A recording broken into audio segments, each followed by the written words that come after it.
So ಇವತ್ತು ಬೇಲೂರು ವಿಧಾನಸಭಾ ಕ್ಷೇತ್ರದ ಶಾಸಕರು ಹುಲ್ಲಳ್ಳಿ ಸುರೇಶ್ ಅವರ ಹೋಮ್ ಟೂರ್ ಮಾಡೋದಕ್ಕೆ ನಾನು ಬಂದಿದ್ದೀನಿ.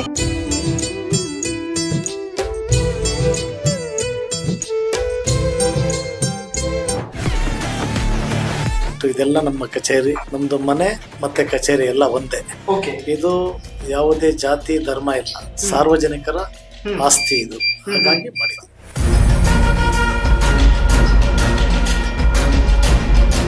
ನರೇಂದ್ರ ಮೋದಿ ಅವರ ಅದ್ಭುತವಾದಂತಹ ಭಾವಚಿತ್ರವನ್ನ ನೋಡ್ತಾ ಇದ್ದೀರಿ. ಅಖಂಡ ಭಾರತದ ಪರಿಕಲ್ಪನೆ ಅದು ಯಾವಾಗ ಪೂರ್ಣ ಆಗುತ್ತೆ ಅನ್ನುವಂಥದ್ದು ಪ್ರತಿಯೊಬ್ಬರಿಗೂ ಪ್ರಶ್ನೆ ಇದೆ ಸರ್. ಅಖಂಡ ಭಾರತವನ್ನ ಪೂರ್ಣ ಮಾಡ್ತಕ್ಕಂಥ ಶಕ್ತಿ ಸಾಮರ್ಥ್ಯ ಇರತಕ್ಕಂಥದ್ದು ಸನ್ಮಾನ್ಯ ನರೇಂದ್ರ ಮೋದಿ ಅವರಿಗೆ. ಅದನ್ನ 3ನೇ ಅವಧಿಯ ಪ್ರಧಾನಮಂತ್ರಿ ಆಗಿದ್ದಾರೆ, ಖಂಡಿತವಾಗ್ಲೂ ಅದನ್ನ ಮಾಡ್ತಾರೆ ಅಂತಕ್ಕಂಥ ವಿಶ್ವಾಸ 148 ಕೋಟಿ ಜನಕ್ಕಿದೆ.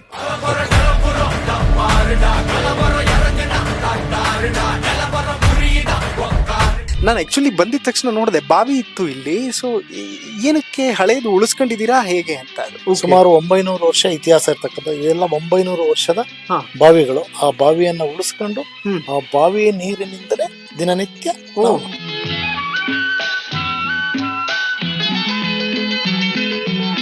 ಇತ್ತೀಚೆಗೆ ಬರ್ತಾ ಇರುವಂತ ರಾಜಕಾರಣಿಗಳಿಗೆ ಮೌಲ್ಯಗಳು ಕಡಿಮೆ, ತತ್ವಗಳು ಕಡಿಮೆ, ಆದರ್ಶಗಳು ಕಡಿಮೆ. ಅಲ್ಲ, ರಾಜಕಾರಣಿಗಳಿಗೆ ಆತರ ಇದೆ. ನಾನು ರಾಜಕಾರಣಿ ಅಲ್ಲ, ನಾನೊಬ್ಬ ಈ ಕ್ಷೇತ್ರದ ಸೇವಕ. ಹಾಗಾಗಿ ಸೇವಕರಿಗೆ ಆತರ ಅನ್ಸಲ್ಲ.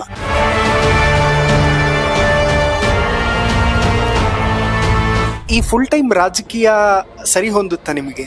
ರಾಜಕಾರಣಕ್ಕೆ ನಮ್ಮನ್ನು ಯಾರು ಕರೆದಿಲ್ಲ, ರಾಜಕಾರಣನ ನಾವೇ ಹುಡುಕ ಬಂದಿರೋದು. ಸೇವೆ ಮಾಡ್ತೀವಿ ಅಂತಕ್ಕಂಥದ್ದು ಬಂದ್ಮೇಲೆ ಫುಲ್ ಟೈಮ್ ನಾವು ಮಾಡ್ಬೇಕು. ಸಂವಿಧಾನ ಅತಿ ಹೆಚ್ಚಾಗಿ ಕೈಯಲ್ಲಿ ಇಟ್ಕೊಂಡು ಓಡಾಡೋದು ರಾಹುಲ್ ಗಾಂಧಿ ಅವರು. ಸಂವಿಧಾನವನ್ನ ಕೈಯಲ್ಲಿ ಇಟ್ಕೊಂಡು ಓಡಾಡ್ತಾರೆ, ಆದ್ರೆ ಸಂವಿಧಾನವನ್ನ ಪಾಲನೆ ಮಾಡಲ್ಲ. ಪದೇ ಪದೇ ಬಿಜೆಪಿಯ ನಾಯಕರು ಮತ್ತು JDS ನ ಒಂದಷ್ಟು ನಾಯಕರು ಪ್ರಸ್ತಾಪ ಮಾಡೋದು, ಈ ಸರ್ಕಾರ ಜಾಸ್ತಿ ದಿನ ಇರಲ್ಲ, ಈ ಸರ್ಕಾರ ಹೋಗ್ಬಿಡುತ್ತೆ, ಅಥವಾ DK ಶಿವಕುಮಾರ್ ಮುಖ್ಯಮಂತ್ರಿ ಆಗ್ತಾರಂತೆ, ಹಾಗಂತೆ ಹೀಗಂತೆ ಅನ್ನೋದಿರುತ್ತೆ. ನಿಮ್ಗೇನು ಅನುಮಾನ ಇಲ್ವಾ ಸರ್ಕಾರ ಸುಭದ್ರವಾಗಿರುತ್ತೆ ಆತರ? ಪ್ರಜಾಪ್ರಭುತ್ವದಲ್ಲಿ ಯಾವ ಕ್ಷಣಕ್ಕೆ ಏನ್ ಬೇಕಾದ್ರೂ ಆಗ್ಬಹುದು.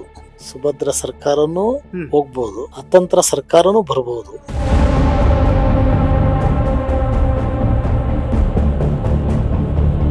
ಸರ್, ಇದು ಮನೆ ದೇವ್ರ? ವಿಶ್ವವಿಖ್ಯಾತ ಆಗಿರ್ತಕ್ಕಂಥ ಬೇಲೂರು ಹಳೆಬೀಡು, ಚೆನ್ನಕೇಶವ ಸೌಮ್ಯನಾಯಕಿ ರಂಗನಾಯಕಿ, ಸುಮಾರು 908 ವರ್ಷ ಇತಿಹಾಸ ಇರ್ತಕ್ಕಂತಹ ದೇವಸ್ಥಾನ.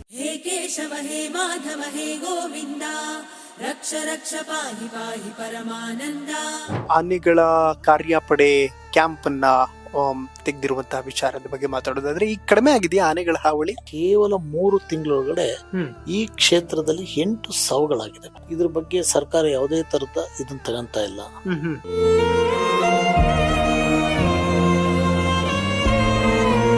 ಲೈಫಲ್ಲಿ ಕಷ್ಟಗಳನ್ನ ನೋಡಿದಿರಿ ಅಂತ? ಅಲ್ಲ, ನಾವೆಲ್ಲ ಸಾಮಾನ್ಯ ಕುಟುಂಬದಿಂದ ಬಂದಿರ್ತಕ್ಕಂಥವ್ರು. ಸಾಮಾನ್ಯ ಕುಟುಂಬದಿಂದ ಬಂದಂತವ್ರಿಗೆ ಗೊತ್ತಾಗತ್ತೆ ಅದ್ರ ಕಷ್ಟಗಳು ಏನು ಅಂತಕ್ಕಂಥದ್ದು. ಸಂಪೂರ್ಣವಾಗಿ ಕಷ್ಟಗಳನ್ನ ನೋಡ್ಕೊಂಡೇ ಬಂದಿರೋದು. ಬಹುಶಃ ಇನ್ನೂ ಸುಖ ಅಂತೂ ನೋಡಿಲ್ಲ, ಕಷ್ಟಗಳಲ್ಲೇ ಎವ್ರಿಡೇ ಸಾಕ್ತಾ ಇದೀವಿ.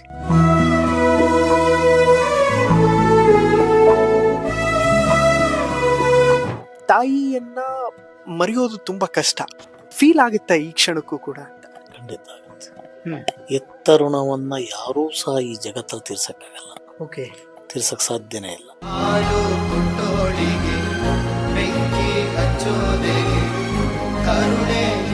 ಈ ಕಾರ್ಯಕ್ರಮದ ಪ್ರಾಯೋಜಕರು ವಿನಯ್ ಕುಮಾರ್ ತರೀಕೆರೆ, ಮಹಾಪ್ರಧಾನ ಕಾರ್ಯದರ್ಶಿ, ಬೆಂಗಳೂರು ಕೇಂದ್ರ ಲೋಕಸಭಾ ಕ್ಷೇತ್ರ, ಯುವ ಜನತಾ ದಳ. ಗೋಲ್ಡ್ ಲೋನ್ ಇಂಟ್ರೆಸ್ಟ್ ಎಷ್ಟು? 13,000 per month. ಅಭಯನಲ್ಲಿ ಇವತ್ತಿನ ಗೋಲ್ಡ್ ಪ್ರೈಸ್ ಚೆಕ್ ಮಾಡಿದ್ಯಾ? ಇಲ್ಲ. ಅಭಯನಲ್ಲಿ ಗೋಲ್ಡ್ ಸೇಲ್ ಮಾಡು, ಗೋಲ್ಡ್ ಇಂಟ್ರೆಸ್ಟ್ ಸೇವ್ ಮಾಡು. ಅಭಯ ಗೋಲ್ಡ್ ಬಯರ್ಸ್. ವೀಕ್ಷಕರೇ ನಮಸ್ಕಾರ, ನೀವು ನೋಡ್ತಾ ಇದ್ದೀರಾ ಹೆಲೋ ಹಿಂದೂ. ನಾನು ಸೈಯದ್ ಹಿದಾಯತ್. ಜಿಟಿ ಮಳೆ ಆಗ್ತಾ ಇದೆ. ನಾನು ನಿಂತಿರೋದು ಹಾಸನದ ಬೇಲೂರು ವಿಧಾನಸಭಾ ಕ್ಷೇತ್ರದಲ್ಲಿ. ಸೊ ಇವತ್ತು ಬೇಲೂರು ವಿಧಾನಸಭಾ ಕ್ಷೇತ್ರದ ಶಾಸಕರು ಹುಲ್ಲಳ್ಳಿ ಸುರೇಶ್ ಅವರ ಹೋಮ್ ಟೂರ್ ಮಾಡೋದಕ್ಕೆ ನಾನು ಬಂದಿದ್ದೀನಿ. ನಮಗೆ ಎಂಟರ್ ಆದ ತಕ್ಷಣ ಕಾಣಿಸೋದು HK ಸುರೇಶ್ ಶಾಸಕರು, ಬೇಲೂರು ವಿಧಾನಸಭಾ ಕ್ಷೇತ್ರ. ಮತ್ತು ಇಲ್ಲಿ ಬಹುಶಃ ಇದು ಮನೆ ದೇವರು ಅಂತ ಅನ್ಸುತ್ತೆ. ತಾಳೂರು ಹನುಮಂತರಾಯ, ಶ್ರೀ ಲಕ್ಷ್ಮೀದೇವಿ, ಚನ್ನಕೇಶವ ಸ್ವಾಮಿ ಮತ್ತು ಆಂಜನೇಯನ ಅದ್ಭುತವಾದಂತಹ ಒಂದು ವಿಗ್ರಹವನ್ನ ನಾವು ಗಮನಿಸಬಹುದು. ಶ್ರೀ ಮಾರುತಿ ನಿಲಯ ಮತ್ತು ಶ್ರೀಮತಿ ಸಾಕಮ್ಮ, ಶ್ರೀ ಕೆಂಪೇಗೌಡ, ಶ್ರೀಮತಿ ಎನ್ ಕೋಮಲ ಹಾಗೂ ಶ್ರೀ HK ಸುರೇಶ್, ಹುಲ್ಲಳ್ಳಿ ಸುರೇಶ್ ಅಂತ ಪೂರ್ತಿ ಹೆಸರು ಅವರದ್ದು, ಮತ್ತು HS ಯಶವಂತ್ ಗೌಡ, ಅದರ ಜೊತೆಗೆ HS ಪ್ರಶಾಂತ್ ಗೌಡ. ಸೊ ಕುಟುಂಬಸ್ಥರ ಹೆಸರನ್ನು ಹಾಕಿದ್ದಾರೆ. ಇದು ಎಂಟರ್ ಆಗೋದಕ್ಕೆ ಗೇಟ್ ಇರುವಂತದ್ದು. ಆ ಕಡೆ ಪಕ್ಕದಲ್ಲಿರುವಂತದ್ದು ವೆಹಿಕಲ್ ಗಳು ಎಂಟರ್ ಆಗೋದಕ್ಕೆ ಗೇಟ್. ಸೊ ಇಲ್ಲಿ ಪಾರ್ಕಿಂಗ್ ಏರಿಯಾ ತರ ಮಾಡ್ಕೊಂಡಿದ್ದಾರೆ. ಆಮೇಲೆ ಒಂದು ಪ್ರತಿ ಶಾಸಕರ ಮನೆಗಳಲ್ಲೂ ಕೂಡ ಅಷ್ಟೇ ಪಕ್ಕದಲ್ಲೊಂದು ಗ್ರೀನರಿ ಇರ್ಲಿ ಅನ್ನೋ ಕಾರಣಕ್ಕೆ ಗಾರ್ಡನ್ ಸ್ಪೇಸ್ ತರ ಮಾಡ್ಕೊಂಡಿರ್ತಾರೆ. ಸೊ ಅದೇ ರೀತಿಯಲ್ಲಿ ಹುಲ್ಲಳ್ಳಿ ಸುರೇಶ್ ಅವರು ಕೂಡ ತಮ್ಮ ಮನೆಯಲ್ಲಿ ಮಾಡ್ಕೊಂಡಿದ್ದಾರೆ. ಮತ್ತು ಈ ಕಡೆ ಬೋರ್ಡ್ ನೋಡಬಹುದು, ಸೇವಾ ಮನೋಭಾವವೇ ಧರ್ಮ. ಅಂದ್ರೆ ಅನೇಕ ಶಾಸಕರು ಒಂದೊಂದು ಧ್ಯೇಯ ಮತ್ತು ಉದ್ದೇಶವನ್ನ ಇಟ್ಕೊಂಡು ಕೆಲಸ ಮಾಡ್ತಿರ್ತಾರೆ. ಆ ನಿಟ್ಟಿನಲ್ಲಿ ಹುಲ್ಲಳ್ಳಿ ಸುರೇಶ್ ಅವರ ಧ್ಯೇಯ ವಾಕ್ಯ ಇದು ಅಂತ ಅನಿಸ್ತದೆ. ಮತ್ತು ಈ ಕಡೆ ಬಲಭಾಗದಲ್ಲಿರುವಂತಹ 2 ಕೋಣೆಗಳು ಏನ್ ಕಾಣಿಸ್ತಾ ಇದೆ, ಇದು ಅವರ ಸ್ಟಾಫ್ಗೆ ಉಳ್ಕೊಳ್ಳೋದಕ್ಕೆ ಅಂತ ಹೇಳಿ ಮಾಡಿರುವಂತಹ ಒಂದು ಕೋಣೆಗಳು. ಸೊ ಇದು ಹುಲ್ಲಳ್ಳಿ ಸುರೇಶ್ ಅವರ ಕಾರ್. ಬಾವಿನೂ ಇದೆಯಪ್ಪ ಇವ್ರ ಮನೆಯಲ್ಲಿ. ಓಕೆ, ಹಳೆ ಕಾಲದ್ದು ಹಾಗೆ ಉಳಿಸ್ಕೊಂಡಿದ್ದಾರೆ ಅಂತ ಅನಿಸ್ತದೆ. ಸೊ ಬಾವಿ ನಾನ್ ಯಾವ್ದೋ ಫೋಟೋಗಳಲ್ಲಿ ನೋಡ್ದಂಗ್ ನೆನಪು ನನಗೆ ಈ ಮನೆಯ ಬಾವಿ ಎಲ್ಲವೂ ಕೂಡ. ಸೊ ಇದ್ರ ಬಗ್ಗೆ ಅವ್ರಿಗೆ ಕೇಳ್ತೀನಿ, ಯಾಕೆ ಉಳಿಸ್ಕೊಂಡಿದ್ದೀರಿ ಈ ಬಾವಿನ ಅಂತ ಹೇಳಿ. ಮತ್ತು ಇದು ಶಾಸಕರ ಕಚೇರಿ. ಅದ್ರ ಪಕ್ಕದಲ್ಲಿರೋದು ಮನೆ. ಪ್ರತಿನಿತ್ಯ ಬರುವಂತಹ ಜನಸಾಮಾನ್ಯರಿಗೆ ಮತ್ತು ಮನೆಯಲ್ಲಿರುವಂತಹ ಸದಸ್ಯರಿಗೆ, ಕೆಲಸ ಮಾಡುವಂತವ್ರಿಗೆ ಎಲ್ರಿಗೂ ಕೂಡ ಅಡ್ಗೆ ಕೋಣೆ ಕೂಡ ಇದೆ. ಸೊ ಇವತ್ತು ನಮ್ಮ ಅತಿಥಿ ಹುಲ್ಲಳ್ಳಿ ಸುರೇಶ್ ಅವರ ಮನೆಗೆ ಬಂದಿದ್ದೀನಿ. ಸೊ ಅವರನ್ನ ಮಾತನಾಡಿಸುವಂತಹ ಒಂದು ಪ್ರಯತ್ನ ಮಾಡೋಣ. ಸೊ ಮತ್ತೊಮ್ಮೆ ತಮ್ಮೆಲ್ಲರಿಗೂ ಹುಲ್ಲಳ್ಳಿ ಸುರೇಶ್ ಅವರ ನಿವಾಸಕ್ಕೆ ಪ್ರೀತಿಯ ಸ್ವಾಗತ. ವೀಕ್ಷಕರೇ, ಈಗ ಹುಲ್ಲಳ್ಳಿ ಸುರೇಶ್ ಅವರ ಕಚೇರಿ ಇದು. ಸೊ ಪಕ್ಕದಲ್ಲಿರೋದು ಮನೆ. ಸೊ ಫಸ್ಟ್ ನಿಮಗೆ ಕಚೇರಿ ತೋರಿಸ್ಬಿಡ್ತೀನಿ. ಶಾಸಕರನ್ನ ಇವತ್ತಿನ ಕಾರ್ಯಕ್ರಮಕ್ಕೆ ವೆಲ್ಕಮ್ ಮಾಡೋಣ. ಎಂಟರ್ ಆದ ತಕ್ಷಣ ಅವರ ಕಚೇರಿಗೆ, ಸೊ ಅವರ ಸ್ಟಾಫ್, ಶಾಸಕರು ಬೆಂಗಳೂರಲ್ಲಿದ್ದಾಗ್ಲೂ ಅಥವಾ ಕ್ಷೇತ್ರದಲ್ಲಿದ್ದಾಗ್ಲೂ ನಿರಂತರವಾಗಿ ಕೆಲಸ ಮಾಡ್ತಿರ್ತಾರೆ. ಸೊ ಬರುವಂತಹ ಜನರ ಅಹವಾಲುಗಳನ್ನ ಸ್ವೀಕರಿಸುವಂತಹ ಕೆಲಸ ಇಲ್ಲಿಂದ ಆಗುತ್ತೆ. ಸೊ ಶಾಸಕರು ಎಲ್ಲವನ್ನ ಎಕ್ಸ್ಪ್ಲೇನ್ ಮಾಡ್ತಾ ಹೋಗ್ತಾರೆ. ಇವತ್ತು ಹುಲ್ಲಳ್ಳಿ ಸುರೇಶ್ ಅವರ ನಿವಾಸಕ್ಕೆ ನಿಮ್ಮನ್ನು ಕರ್ಕೊಂಡು ಬಂದಿದ್ದೀನಿ. ಸರ್, ಕಾರ್ಯಕ್ರಮಕ್ಕೆ ಪ್ರೀತಿಯ ಸ್ವಾಗತ. ಹೇಗಿದ್ದೀರಿ ಸರ್? ಚೆನ್ನಾಗಿದೆ ಸರ್. ಓಕೆ, ಪ್ರತಿ ಶಾಸಕರ ಮನೆ ಮತ್ತು ಮನದ ಮಾತುಗಳನ್ನ ಹಂಚಿಕೊಳ್ಳುವಂತ ಒಂದು ಸಣ್ಣ ಪ್ರಯತ್ನ ಮಾಡ್ತಾ ಇದ್ದೀನಿ. ನಿಮ್ಮ ಕಚೇರಿನ ತೋರಿಸಬಹುದಾ ನಮ್ಮ ಆಡಿಯನ್ಸ್ಗೆ ಇವತ್ತು ಅಂತ? ಇದೆಲ್ಲ ನಮ್ಮ ಕಚೇರಿ. ನಮ್ದು ಮನೆ ಮತ್ತೆ ಕಚೇರಿ ಎಲ್ಲ ಒಂದೇ. ಓಕೆ, ಇದು ಯಾವುದೇ ಜಾತಿ ಧರ್ಮ ಇಲ್ಲ, ಸಾರ್ವಜನಿಕರ ಆಸ್ತಿ ಇದು, ಹಾಗಾಗಿ ಮಾಡಿದ್ವಿ. ಓಕೆ, ಭ್ರಷ್ಟಾಚಾರ ಮುಕ್ತ ಕ್ಷೇತ್ರ ಆಗಬೇಕು ಅಂತ ಹೇಳ್ತಾ ಇದ್ರಿ ಕಳೆದ 2 ವರ್ಷಗಳ ಹಿಂದೆ ಅಂತ ಅನಿಸ್ತದೆ. ಆಗಿದೆಯಾ ಭ್ರಷ್ಟಾಚಾರ ಮುಕ್ತ ಬೇಲೂರು? ಸಂಪೂರ್ಣ ಆಗಿಲ್ಲ. ಫಸ್ಟ್ ನಾನು ಭ್ರಷ್ಟಾಚಾರ ಮುಕ್ತ ಪರ್ಸನ್ ಆಗಿದ್ದೀನಿ. ಅದಾದ್ಮೇಲೆ ಹಂತವಾಗಿ ಒಂದಿಷ್ಟು ಬರ್ತಾ ಇದೆ. ಅಂದ್ರೆ ಇಂದಿನ ಇದನ್ನ ನೋಡಿದ್ರೆ ಒಂದಿಷ್ಟು ಕಡಿಮೆ ಆಗ್ತಾ ಇದೆ ಗಾತ್ರ. At a time over nights ಅಲ್ಲಿ ಆಗ್ತಕ್ಕಂತ ಇದು ನಮ್ಮ ದೇಶ ಅಲ್ಲ, ಆಗ್ತಕ್ಕಂಥದ್ದು ಒಂದಿಷ್ಟು ಪ್ರಮಾಣ. ಓಕೆ ಸರ್, ಪ್ರತಿನಿತ್ಯ ಎಷ್ಟು ಜನ ಬರ್ತಾರೆ ಅಹವಾಲುಗಳನ್ನ ತಗೊಂಡು ಅಂತ? 24x7 ಇದ್ರೆ 24x7 ಸಹ ಭೇಟಿ ಮಾಡ್ತಕ್ಕಂಥದ್ದಾಗತ್ತೆ. ಸಾರ್ವಜನಿಕರು ಬರ್ತಕ್ಕಂಥದ್ದು ಕಚೇರಿ ಇರ್ಬೋದು, ಮನೆ ಇರ್ಬೋದು, ಎಲ್ಲಾ ಕಡೆನೂ ಬರ್ತಾರೆ. ಯಾವ ತರದ ಅಹವಾಲುಗಳನ್ನ ಹೆಚ್ಚಾಗಿ ತಗೊಂಡ್ ಬರ್ತಾರೆ ಸರ್ ಕ್ಷೇತ್ರದ ಜನ? ಏನ್ ಸಮಸ್ಯೆನ ತೋಡ್ಕೊಳ್ತಾರೆ ಅಂತ? ಬೇಲೂರು ವಿಧಾನಸಭಾ ಕ್ಷೇತ್ರ ಮಲೆನಾಡು, ಅರೆಮಲೆನಾಡು, ಬಯಲುಸೀಮೆಯನ್ನ ಹೊಂದಿರತಕ್ಕಂಥದ್ದು. ಒಂದೊಂದು ಭಾಗದಲ್ಲಿ ಒಂದೊಂದು ಸಮಸ್ಯೆಗಳಿದೆ. ಈ ಭಾಗದಲ್ಲಿ, ಮಲೆನಾಡು ಭಾಗದಲ್ಲಿ ಆನೆಗಳ ಹಾವಳಿ ಇದೆ, ಕರೆಂಟಿನ ಅವ್ಯವಸ್ಥೆ ಇದೆ. ಅರೆಮಲೆನಾಡು ಭಾಗದಲ್ಲಿ ಸಹ ಇವಾಗ ಆನೆಗಳು ಮತ್ತೆ ಅದರ ಜೊತೆನಲ್ಲಿ ಒಂದಿಷ್ಟು ಕುಡಿಯ ನೀರಿನ ಸಮಸ್ಯೆಗಳು ಇದೆಲ್ಲ ಇದೆ. ವಿಶೇಷವಾಗಿ ಮತ್ತೆ ಬಯಲ್ಸೀಮೆನಲ್ಲೂ ಸಹ ರಸ್ತೆಗಳು ಇದೊಂದು ಏನಾಗಿದೆ, ಇದು ತುಂಬಾ ಹಿಂದುಳಿದಿರ್ತಕ್ಕಂಥ ಕ್ಷೇತ್ರ. ಅಭಿವೃದ್ಧಿನಲ್ಲಿ ಕುಂಠಿತ ಆಗಿದೆ, ಸಂಪರ್ಕ ರಸ್ತೆಗಳಿಂದ. ಆಮೇಲೆ ಬಹುದಿನಗಳಿಂದ ನೆನೆಗುದಿಗೆ ಬಿದ್ದಿರ್ತಕ್ಕಂತಹ ಏನು ಕಂದಾಯ ಇಲಾಖೆಯ ಸಮಸ್ಯೆಗಳಿರ್ಬೋದು, ಬಹುತೇಕ ಕಂದಾಯ ಇಲಾಖೆದು. ಆಮೇಲೆ ಏನು ಜಿಲ್ಲಾ ಪಂಚಾಯತಿ ಸಂಬಂಧಪಟ್ಟಂತ, ತಾಲೂಕ್ ಪಂಚಾಯತಿ ಸಂಬಂಧಪಟ್ಟಂತ ಸಮಸ್ಯೆಗಳು, ಸರ್ವೇದು, ಹಿಂಗೆ ದಾರಿಗಳು ಬಿಡಿಸ್ಕೊಂತಕ್ಕಂಥದ್ದು ಮತ್ತು ಹಲವಾರು ಸಮಸ್ಯೆಗಳು ಪ್ರತಿನಿತ್ಯ ಬರ್ತಕ್ಕಂಥದ್ದಾಗತ್ತೆ. ಓಕೆ ಸರ್, ನಿಮ್ ಕಚೇರಿನ ಮತ್ತು ಮನೆಯನ್ನ ತೋರಿಸಿ ಸರ್ ನಮ್ ಜನಕ್ಕೆ. ಬನ್ನಿ. ಓಕೆ ವೀಕ್ಷಕರೇ, ನರೇಂದ್ರ ಮೋದಿ ಅವರ ಅದ್ಭುತವಾದಂತಹ ಭಾವಚಿತ್ರವನ್ನ ನೋಡ್ತಾ ಇದ್ದೀರಿ.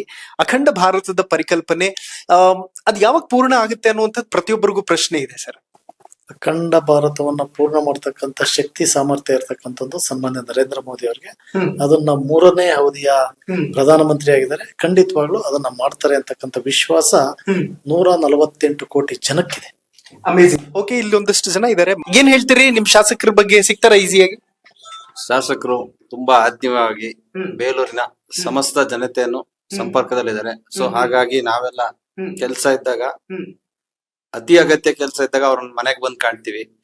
ಸಾಮಾನ್ಯವಾಗಿ ಅವರು ಫೋನಲ್ಲೂ ಸಹ ಅಟೆಂಡ್ ಮಾಡಿ ಪ್ರತಿಯೊಬ್ಬರಿಗೂ ಕಾರ್ಯಕರ್ತ ಅಂದಲೇ ಬೇಲೂರಿನ ನಾಗರಿಕರಿಗೆ ತುಂಬಾ ಸ್ಪಂದನೆ ಕೊಡ್ತಾರೆ. ಸೊ ಹಂಗಾಗಿ ತುಂಬಾ ಅತಿ ಹೆಚ್ಚು ಜನಸಂಖ್ಯೆ ಶಾಸಕರ ಕಚೇರಿಗೆ ಆಗೋ ಕಾರಣ ತುಂಬಾ ಆತ್ಮೀಯವಾಗಿ ಅವರ ನಡ್ಕೊಳ್ಳೋ ರೀತಿ ಆತರ. 2 ವರ್ಷದಲ್ಲಿ ಏನಾಗಿದೆ ಬದಲಾವಣೆ ನಿಮ್ಮ ಬೇಲೂರಲ್ಲಿ ಅಂತ? ಬೇಲೂರಿನಲ್ಲಿ ತುಂಬಾ ಬದಲಾವಣೆ ಆಗಿದೆ. ನೀವೇ ಹೇಳ್ದಂತೆ ಲಂಚದ ಹಾವಳಿ ಮೊಟ್ಟ ಮೊದಲದಾಗಿ ಕಡಿಮೆ ಆಗಿದೆ. ಅವ್ರು ಹೇಳ್ದಂಗೆ ಗಾತ್ರ ಕಡಿಮೆ ಆಗಿದೆ. ಈ ಅಧಿಕಾರಿಗಳು ಭಯಭೀತರಾಗ್ತಾರೆ. ಯಾಕೆಂತಂದ್ರೆ ಶಾಸಕರೇ ಲಂಚವನ್ನು ಮುಟ್ಟಲ್ಲ. ಅವರ ಗಮನಕ್ಕೆ ಬಂದಾಗ ನಾವು ಸರಿಯಾದ ರೀತಿ ಕೆಲಸ ಕಾರ್ಯಗಳನ್ನು ಜನಗಳಿಗೆ ಮಾಡ್ಕೊಡ್ಬೇಕು ಅನ್ನೋ ಭಾವನೆಯಿಂದ ಪ್ರಾಮಾಣಿಕವಾಗಿ ಕೆಲಸವನ್ನು ಮಾಡ್ಕೊಡ್ತಾ ಇದ್ದಾರೆ. ಏನ್ ಬೇಕಾಗಿದೆ ನಿಮ್ಮ ಕ್ಷೇತ್ರಕ್ಕೆ? ಇನ್ನು ಏನ್ ಬೇಕು ಅಂತ? ಬೇಲೂರಿನಲ್ಲಿ ಶಾಸಕರೇ ಹೇಳಂಗೆ ಅತಿ ಹಿಂದುಳಿದ 224 ಕ್ಷೇತ್ರದಲ್ಲಿ ಅತಿ ಹಿಂದುಳಿದ ತಾಲೂಕಾಗಿದೆ. ಇಲ್ಲಿ ಮೂಲಭೂತವಾಗಿ ಬಹಳ ಜ್ವಲಂತ ಸಮಸ್ಯೆಗಳಿದಾವೆ. ಕುಡಿಯ ನೀರಿನ ಈಗ ನದಿ ಹರಿತಾ ಇದೆ, ಆದ್ರೂ ಇಲ್ಲಿ ಜನಗಳಿಗೆ ನೀರಾವರಿ ವ್ಯವಸ್ಥೆ ಕುಂಠಿತವಾಗಿತ್ತು. ಅದನ್ನೆಲ್ಲ ಈಗ ಆಲ್ರೆಡಿ ಚಾಲನೆ ಮಾಡ್ತಾ ಇದ್ದಾರೆ. ಎತ್ತಿನಹೊಳೆದಿರ್ಬೋದು, ಆಮೇಲೆ ರಣಘಟ್ಟ ಯೋಜನೆ ಕಾಮಗಾರಿ ಇರ್ಬೋದು, ಎಕ್ಜಿ ಲಿಫ್ಟ್ ಇರಿಗೇಷನ್ ಇರ್ಬೋದು. ಮತ್ತೀಗಾಗ್ಲೇ ಒಂದು ಪ್ರಸ್ತಾವನೆಯನ್ನು ಮಾಡಿದ್ದಾರೆ ನಮ್ಮ ಹೆಬ್ಬಾಳು ಏತ ನೀರಾವರಿ ಇದಕ್ಕೆ. ಆ ಕಾಮಗಾರಿನಲ್ಲಿ ವಿಧಾನಸೌಧದಲ್ಲೇ ಮಾತನಾಡಿ ಅದ್ರ ಬಗ್ಗೆ ಇದನ್ನ ತಾಳ್ತಾ ಇದ್ದಾರೆ. ಆಮೇಲೆ ಶಾಲಾ ಕಾಲೇಜುಗಳಿಗೆ ಈ ಸರಿ ಶಿಕ್ಷಣಕ್ಕೆ ಒತ್ತು ಕೊಟ್ಟು ಇವತ್ತು ರಿಸಲ್ಟ್ ಉತ್ತಮವಾದ ರಿಸಲ್ಟ್ ಬರೋದಕ್ಕೆ ನಮ್ಮ ತಾಲೂಕಿನಲ್ಲಿ ಕಾರಣಭೂತರಾಗಿದ್ದಾರೆ. ಅನೇಕ ಈಗ ಅನುದಾನದ ಕೊರತೆ ಇದ್ರೂ ಸಹ ಇವರು ಮೊದ್ಲೇ ಸಿವಿಲ್ ಇಂಜಿನಿಯರ್ ಆಗಿರೋದ್ರಿಂದ ಎಲ್ಲಿ ಏನು ಅನುದಾನ ತರ ಒಂದು ಚಾಕಚಕ್ಯತೆ ಐತೆ. ಅದರ ಪ್ರಕಾರ ಈಗಾಗಲೇ ಬೇಲೂರಿನ ಜ್ವಲಂತ ಸಮಸ್ಯೆ ಆದ ಟ್ರಾಫಿಕ್ ಸಮಸ್ಯೆ ಇತ್ತು. ಒಂದೇ ರೋಡ್ ಆಗಿರೋದ್ರಿಂದ ಆ ರೋಡ್ ಅಲ್ಲಿ ಹೋಗೋದಕ್ಕೆ ಮಂಗಳೂರು ಈ ಕಡೆ ಎಲ್ಲ ಹೋಗೋ ವೆಹಿಕಲ್ಗಳು ಇಲ್ಲೇ ಬರ್ತಾ ಇತ್ತು.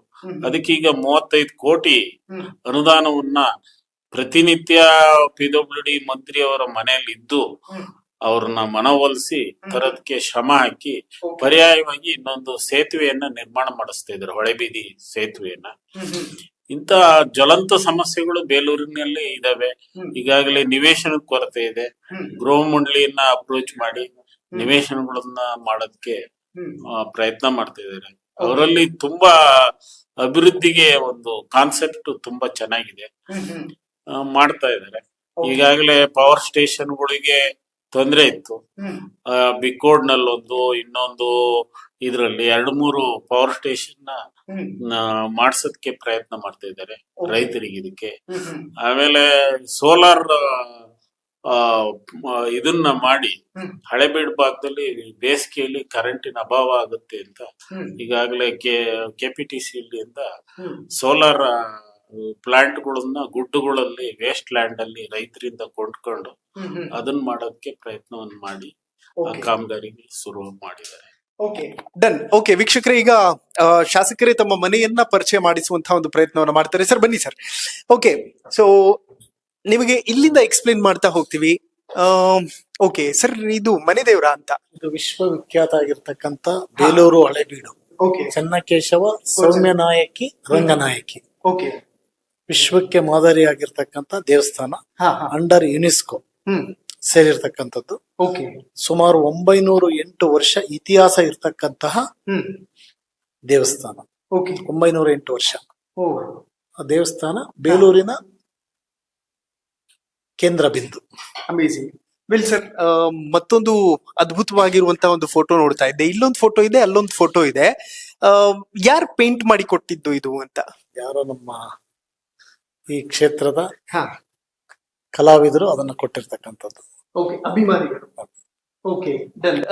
ಶಿವಕುಮಾರ ಸ್ವಾಮೀಜಿ ಬಗ್ಗೆ ಮಾತಾಡ್ಲೇಬೇಕು ಸರ್. ಯಾಕೆಂತಂದ್ರೆ ನಾನ್ ಮೊನ್ನೆ ಸಿದ್ಧಗಂಗಾ ಮಠಕ್ಕೆ 10 ವರ್ಷಗಳ ನಂತರ ಹೋದಾಗ ನನಗೊಂದು ಫೀಲ್ ಆಗ್ತಿತ್ತು, ಏನೋ ಒಂದು ಖಾಲಿ ಖಾಲಿ ಅನ್ನೋ ತರ. ನಿಮ್ಗೆ ಅದ್ ಭಾಸ ಆಯ್ತಾ ಅಂತ ಹೋದಾಗ? ಶಿವಕುಮಾರ ಸ್ವಾಮೀಜಿಯವರು ಹ್ಮ್ ಅಕ್ಷರವನ್ನ ಮತ್ತೆ ದಾಸವನ್ನ ಕೊಟ್ಟಂತ ಮಹಾ ಕೀರ್ತಿಗೆ ಪಾತ್ರರಾಗಿರ್ತಕ್ಕಂಥ ತ್ರಿವಿಧ ತ್ರಿವಿಧ ದಾಸೋಹಿಗಳು. ಹ್ಮ್ ಆಮೇಲೆ ಎಲ್ಲ ಮಠಮಾನ್ಯಗಳಿಗೆ ವಿಭಿನ್ನವಾದ ಮಠವನ್ನ ಮಾಡಿದಂತಹ ಕೀರ್ತಿಗೆ ಪಾತ್ರರಾಗಿರ್ತಕ್ಕಂಥವ್ರು. ಓಕೆ. ಅನೇಕ ಯಾವುದೇ ಜಾತಿ ಧರ್ಮ ಇಲ್ದಂಗೆ ಹ್ಮ್ ಎಲ್ಲರಿಗೂ ಶಿಕ್ಷಣವನ್ನ, ಹ್ಮ್ ಸಂಸ್ಕಾರವನ್ನ, ಸಂಸ್ಕೃತಿಯನ್ನ, ಓಕೆ. ದಾಸೋಹವನ್ನ ಕೊಟ್ಟಂತ ಮಹಾ ಕೀರ್ತಿ ಇದಾಗಿರ್ತಕ್ಕಂಥದ್ದು. ಬಹುಶಃ ಅವರು ಶತಮಾನಗಳು ಇರೋವರೆಗೂ ಬದುಕಿರ್ಬೇಕಾಗಿತ್ತು. ಕರೆಕ್ಟ್. ನಮ್ಮೆಲ್ಲರ ದುರಾದೃಷ್ಟ ಅವ್ರಿಗೆ ಗೊತ್ತಿಲ್ಲ. ಬಟ್ ಆದ್ರೆ ಅವ್ರು ಹಾಕೊಟ್ಟಿರ್ತಕ್ಕಂಥ ಮಾರ್ಗದರ್ಶನ ಬಹುಶಃ ಈಗಿರ್ತಕ್ಕಂಥ ಪರಮ ಪೂಜ್ಯರು ಅದನ್ನು ಪಾಲನೆ ಮಾಡ್ತಾ ಇದ್ದಾರೆ. ಓಕೆ. ಸಿದ್ಧಗಂಗಾ ಮಠ ಅಂತ ಅಂದ್ರೆ ಶಿವಕುಮಾರ ಸ್ವಾಮೀಜಿ ಅವರ ಹೆಸರು ಬರುತ್ತೆ. ಹಾ. ಶಿವಕುಮಾರ ಸ್ವಾಮೀಜಿ ಅಂದ್ರೆ ಇಡೀ ಕರ್ನಾಟಕ ರಾಜ್ಯದಲ್ಲಿ ಮನೆಯಲ್ಲೂ ಸಹ ಪೂಜಿಸ್ತಕ್ಕಂಥ ಕೆಲಸನ ಮಾಡ್ತಾರೆ. Correct sir. ಇಲ್ಲಿ ಕ್ಯಾಬಿನ್ ಒಂದಿದೆ. ಎಷ್ಟು ಜನ ಸ್ಟಾಫ್ ವರ್ಕ್ ಮಾಡ್ತಾರೆ ಸರ್? ಅಂದ್ರೆ ಜನ ಬಂದಾಗ ಅಹವಾಲುಗಳನ್ನ ತಗೊಳ್ಳೋದಕ್ಕೆಲ್ಲ ಇಲ್ಲೆಲ್ಲ ಒಂದ್ 4-5 ಜನ ಸ್ಟಾಫ್ಸ್ ಇಲ್ಲಿದ್ದಾರೆ. ಓಕೆ. ಇಲ್ಲೆಲ್ಲ ಕೆಲಸ ಮಾಡ್ತಾರೆ. ಬಂದಂತ ಹ್ಮ್ ಏನು ಸಾರ್ವಜನಿಕರು ಬಂದಂತವ್ರಿಗೆ ಕೂರಿಸ್ತಕ್ಕಂಥದ್ದು, ಅವ್ರಿಗೆ ಸರಿಯಾಗಿ ಮಾತಾಡಿಸಿ ಕೆಲಸ ಕಾರ್ಯಗಳನ್ನ ಮಾಡ್ಕೊಡ್ತಕ್ಕಂಥದ್ದು, ಓಕೆ. ಬೆಳಗ್ಗೆಯಿಂದ ಕಾಫಿ ಟೀ ವ್ಯವಸ್ಥೆಯನ್ನ, ಊಟ ತಿಂಡಿ ವ್ಯವಸ್ಥೆಯನ್ನ ಸಂಪೂರ್ಣವಾಗಿ ಮಾಡ್ತಕ್ಕಂಥ ಕೆಲಸನ ನಮ್ಮ ಕಚೇರಿಯ ಸಿಬ್ಬಂದಿಗಳು ಮಾಡ್ತಾರೆ. ಈ ಗೀತಾ ಸಾರ ಅಂತ ಒಂದು ಸಂದೇಶ ನೋಡ್ತಾ ಇದ್ದೆ ನಾನು. ಏನ್ ಸರ್ ಅದು ಸಂದೇಶ? ಗೀತಾ ಸಾರ ಅಂತ ಅಂದ್ರೆ ಮನುಷ್ಯ ಯಾವ ರೀತಿ ಇರಬೇಕು, ಯಾವ ರೀತಿ ಬದುಕಬೇಕು, ಆಗ್ತಕ್ಕಂಥದ್ದು, ಆಗಿರ್ತಕ್ಕಂಥದ್ದು, ಆಗ್ತಕ್ಕಂಥದ್ದು, ಮುಂದೆ ಆಗ್ತಕ್ಕಂಥದ್ದಕ್ಕೆ ಒಂದು ಸಂದೇಶ ಇದು. ಅಂದ್ರೆ ಆದಿದ್ದೆಲ್ಲ ಒಳ್ಳೆಯದಕ್ಕಾಗಿದೆ. ಅಂದ್ರೆ ಏನ್ ಆಗುತ್ತೆ ಅದೆಲ್ಲದೂ ಸಹ ಒಳ್ಳೆಯದಕ್ಕೆ ಅಂತಕ್ಕಂಥದ್ದು, ಆಗುವುದೆಲ್ಲ ಒಳ್ಳೆಯದಕ್ಕೆ ಅಂತಕ್ಕಂಥದ್ದು.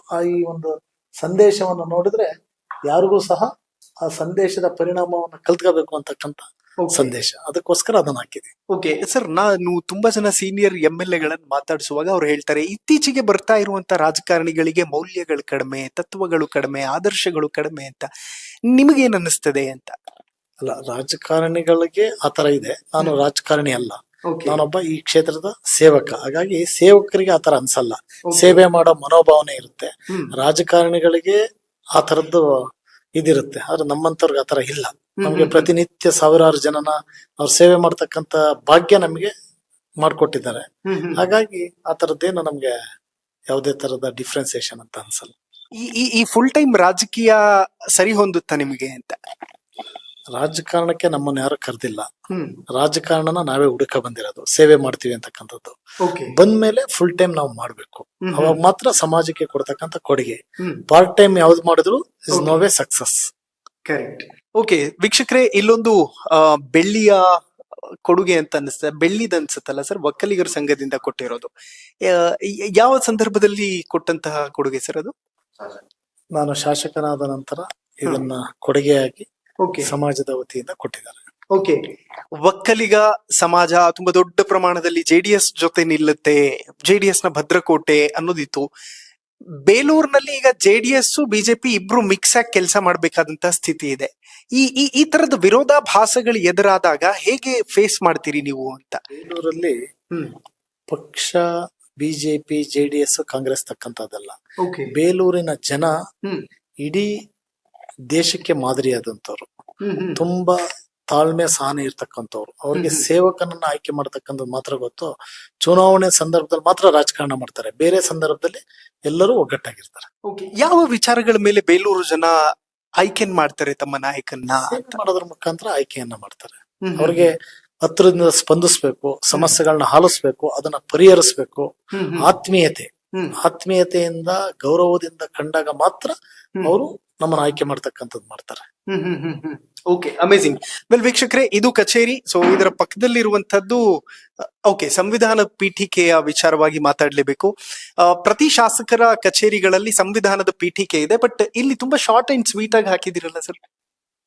ಸಂವಿಧಾನ ಅಂತಕ್ಕಂಥದ್ದು ಪೀಠಿಕೆ ಇವತ್ತು ಪ್ರಜಾಪ್ರಭುತ್ವಕ್ಕೆ ಮತ್ತೆ ಸಂವಿಧಾನ ಕೊಟ್ಟಂತ ಡಾಕ್ಟರ್ ಬಾಬಾ ಸಾಹೇಬ್ ಅಂಬೇಡ್ಕರ್ ಅವರನ್ನ ಗೌರವಿಸ್ತಕ್ಕಂಥದಕ್ಕೆ ಸಂವಿಧಾನ ಪೀಠವನ್ನ ಹಾಕಿರ್ತಕ್ಕಂಥದ್ದು.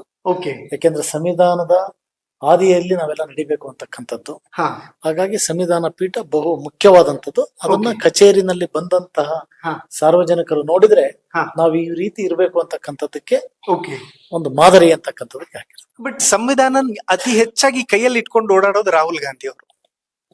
ಆದ್ರೆ ಸಂವಿಧಾನವನ್ನ ಕೈಯಲ್ಲಿ ಇಟ್ಕೊಂಡು ಓಡಾಡ್ತಾರೆ, ಆದ್ರೆ ಸಂವಿಧಾನವನ್ನ ಪಾಲನೆ ಮಾಡಲ್ಲ. ಸಂವಿಧಾನವನ್ನ ನಾವು ಪ್ರತಿನಿತ್ಯ ನೋಡ್ತಕ್ಕಂಥದ್ದು. ಹಾಗಾಗಿ ಅದನ್ನ ನಾವು ಪಾಲನೆ ಮಾಡ್ತೀವಿ. ಅವ್ರ ಭವಿಷ್ಯ, ಸಂವಿಧಾನ, ಇನ್ನೊಂದು ಮತ್ತೊಂದು, ಅವ್ರ ದೊಡ್ಡವ್ರ ಬಗ್ಗೆ ನಾನು ಮಾತಾಡಕ್ ಹೋಗಲ್ಲ. ಓಕೆ, ದೊಡ್ಡವರು. ಯಾವ ಆಂಗಲ್ ಅಲ್ಲಿ ಸರ್? ಅವರ ಕುಟುಂಬಕ್ಕೆ ಇತಿಹಾಸ ಇದೆ. ಅವರ ಅಜ್ಜಿ ಪ್ರಧಾನಮಂತ್ರಿ ಆಗಿದ್ದಂಥವ್ರು, ಅವ್ರ ತಂದೆ ಪ್ರಧಾನಮಂತ್ರಿ ಆಗಿದ್ದಂಥವ್ರು. ಹಾಗಾಗಿ ಅವ್ರ ಇತಿಹಾಸ ಇರ್ತಕ್ಕಂಥವ್ರ ಬಗ್ಗೆ ನಾನೊಬ್ಬ ಸಣ್ಣವನಾಗಿ ಮಾತಾಡೋದು ಶೋಭೆ ತರಲ್ಲ. ಹಾಗೆ ಅದನ್ನ ಜನ ಮಾತಾಡ್ತಾರೆ, ಆ ತರದ ವಿಚಾರನ. Okay, done. ವೀಕ್ಷಕರೇ, ಇಲ್ಲಿ ಅದ್ಭುತವಾದಂತಹ ಪುಸ್ತಕಗಳಿದೆ. ಬಹುಶಃ ಯಡಿಯೂರಪ್ಪ ಅವ್ರದ್ದು ರಿಲೇಟೆಡ್ ಅಂತ ಅನ್ನಿಸ್ತದೆ. ದಣಿವರಿಯದ ಧೀಮಂತ ಅಂತ ಒಂದು ಪುಸ್ತಕ.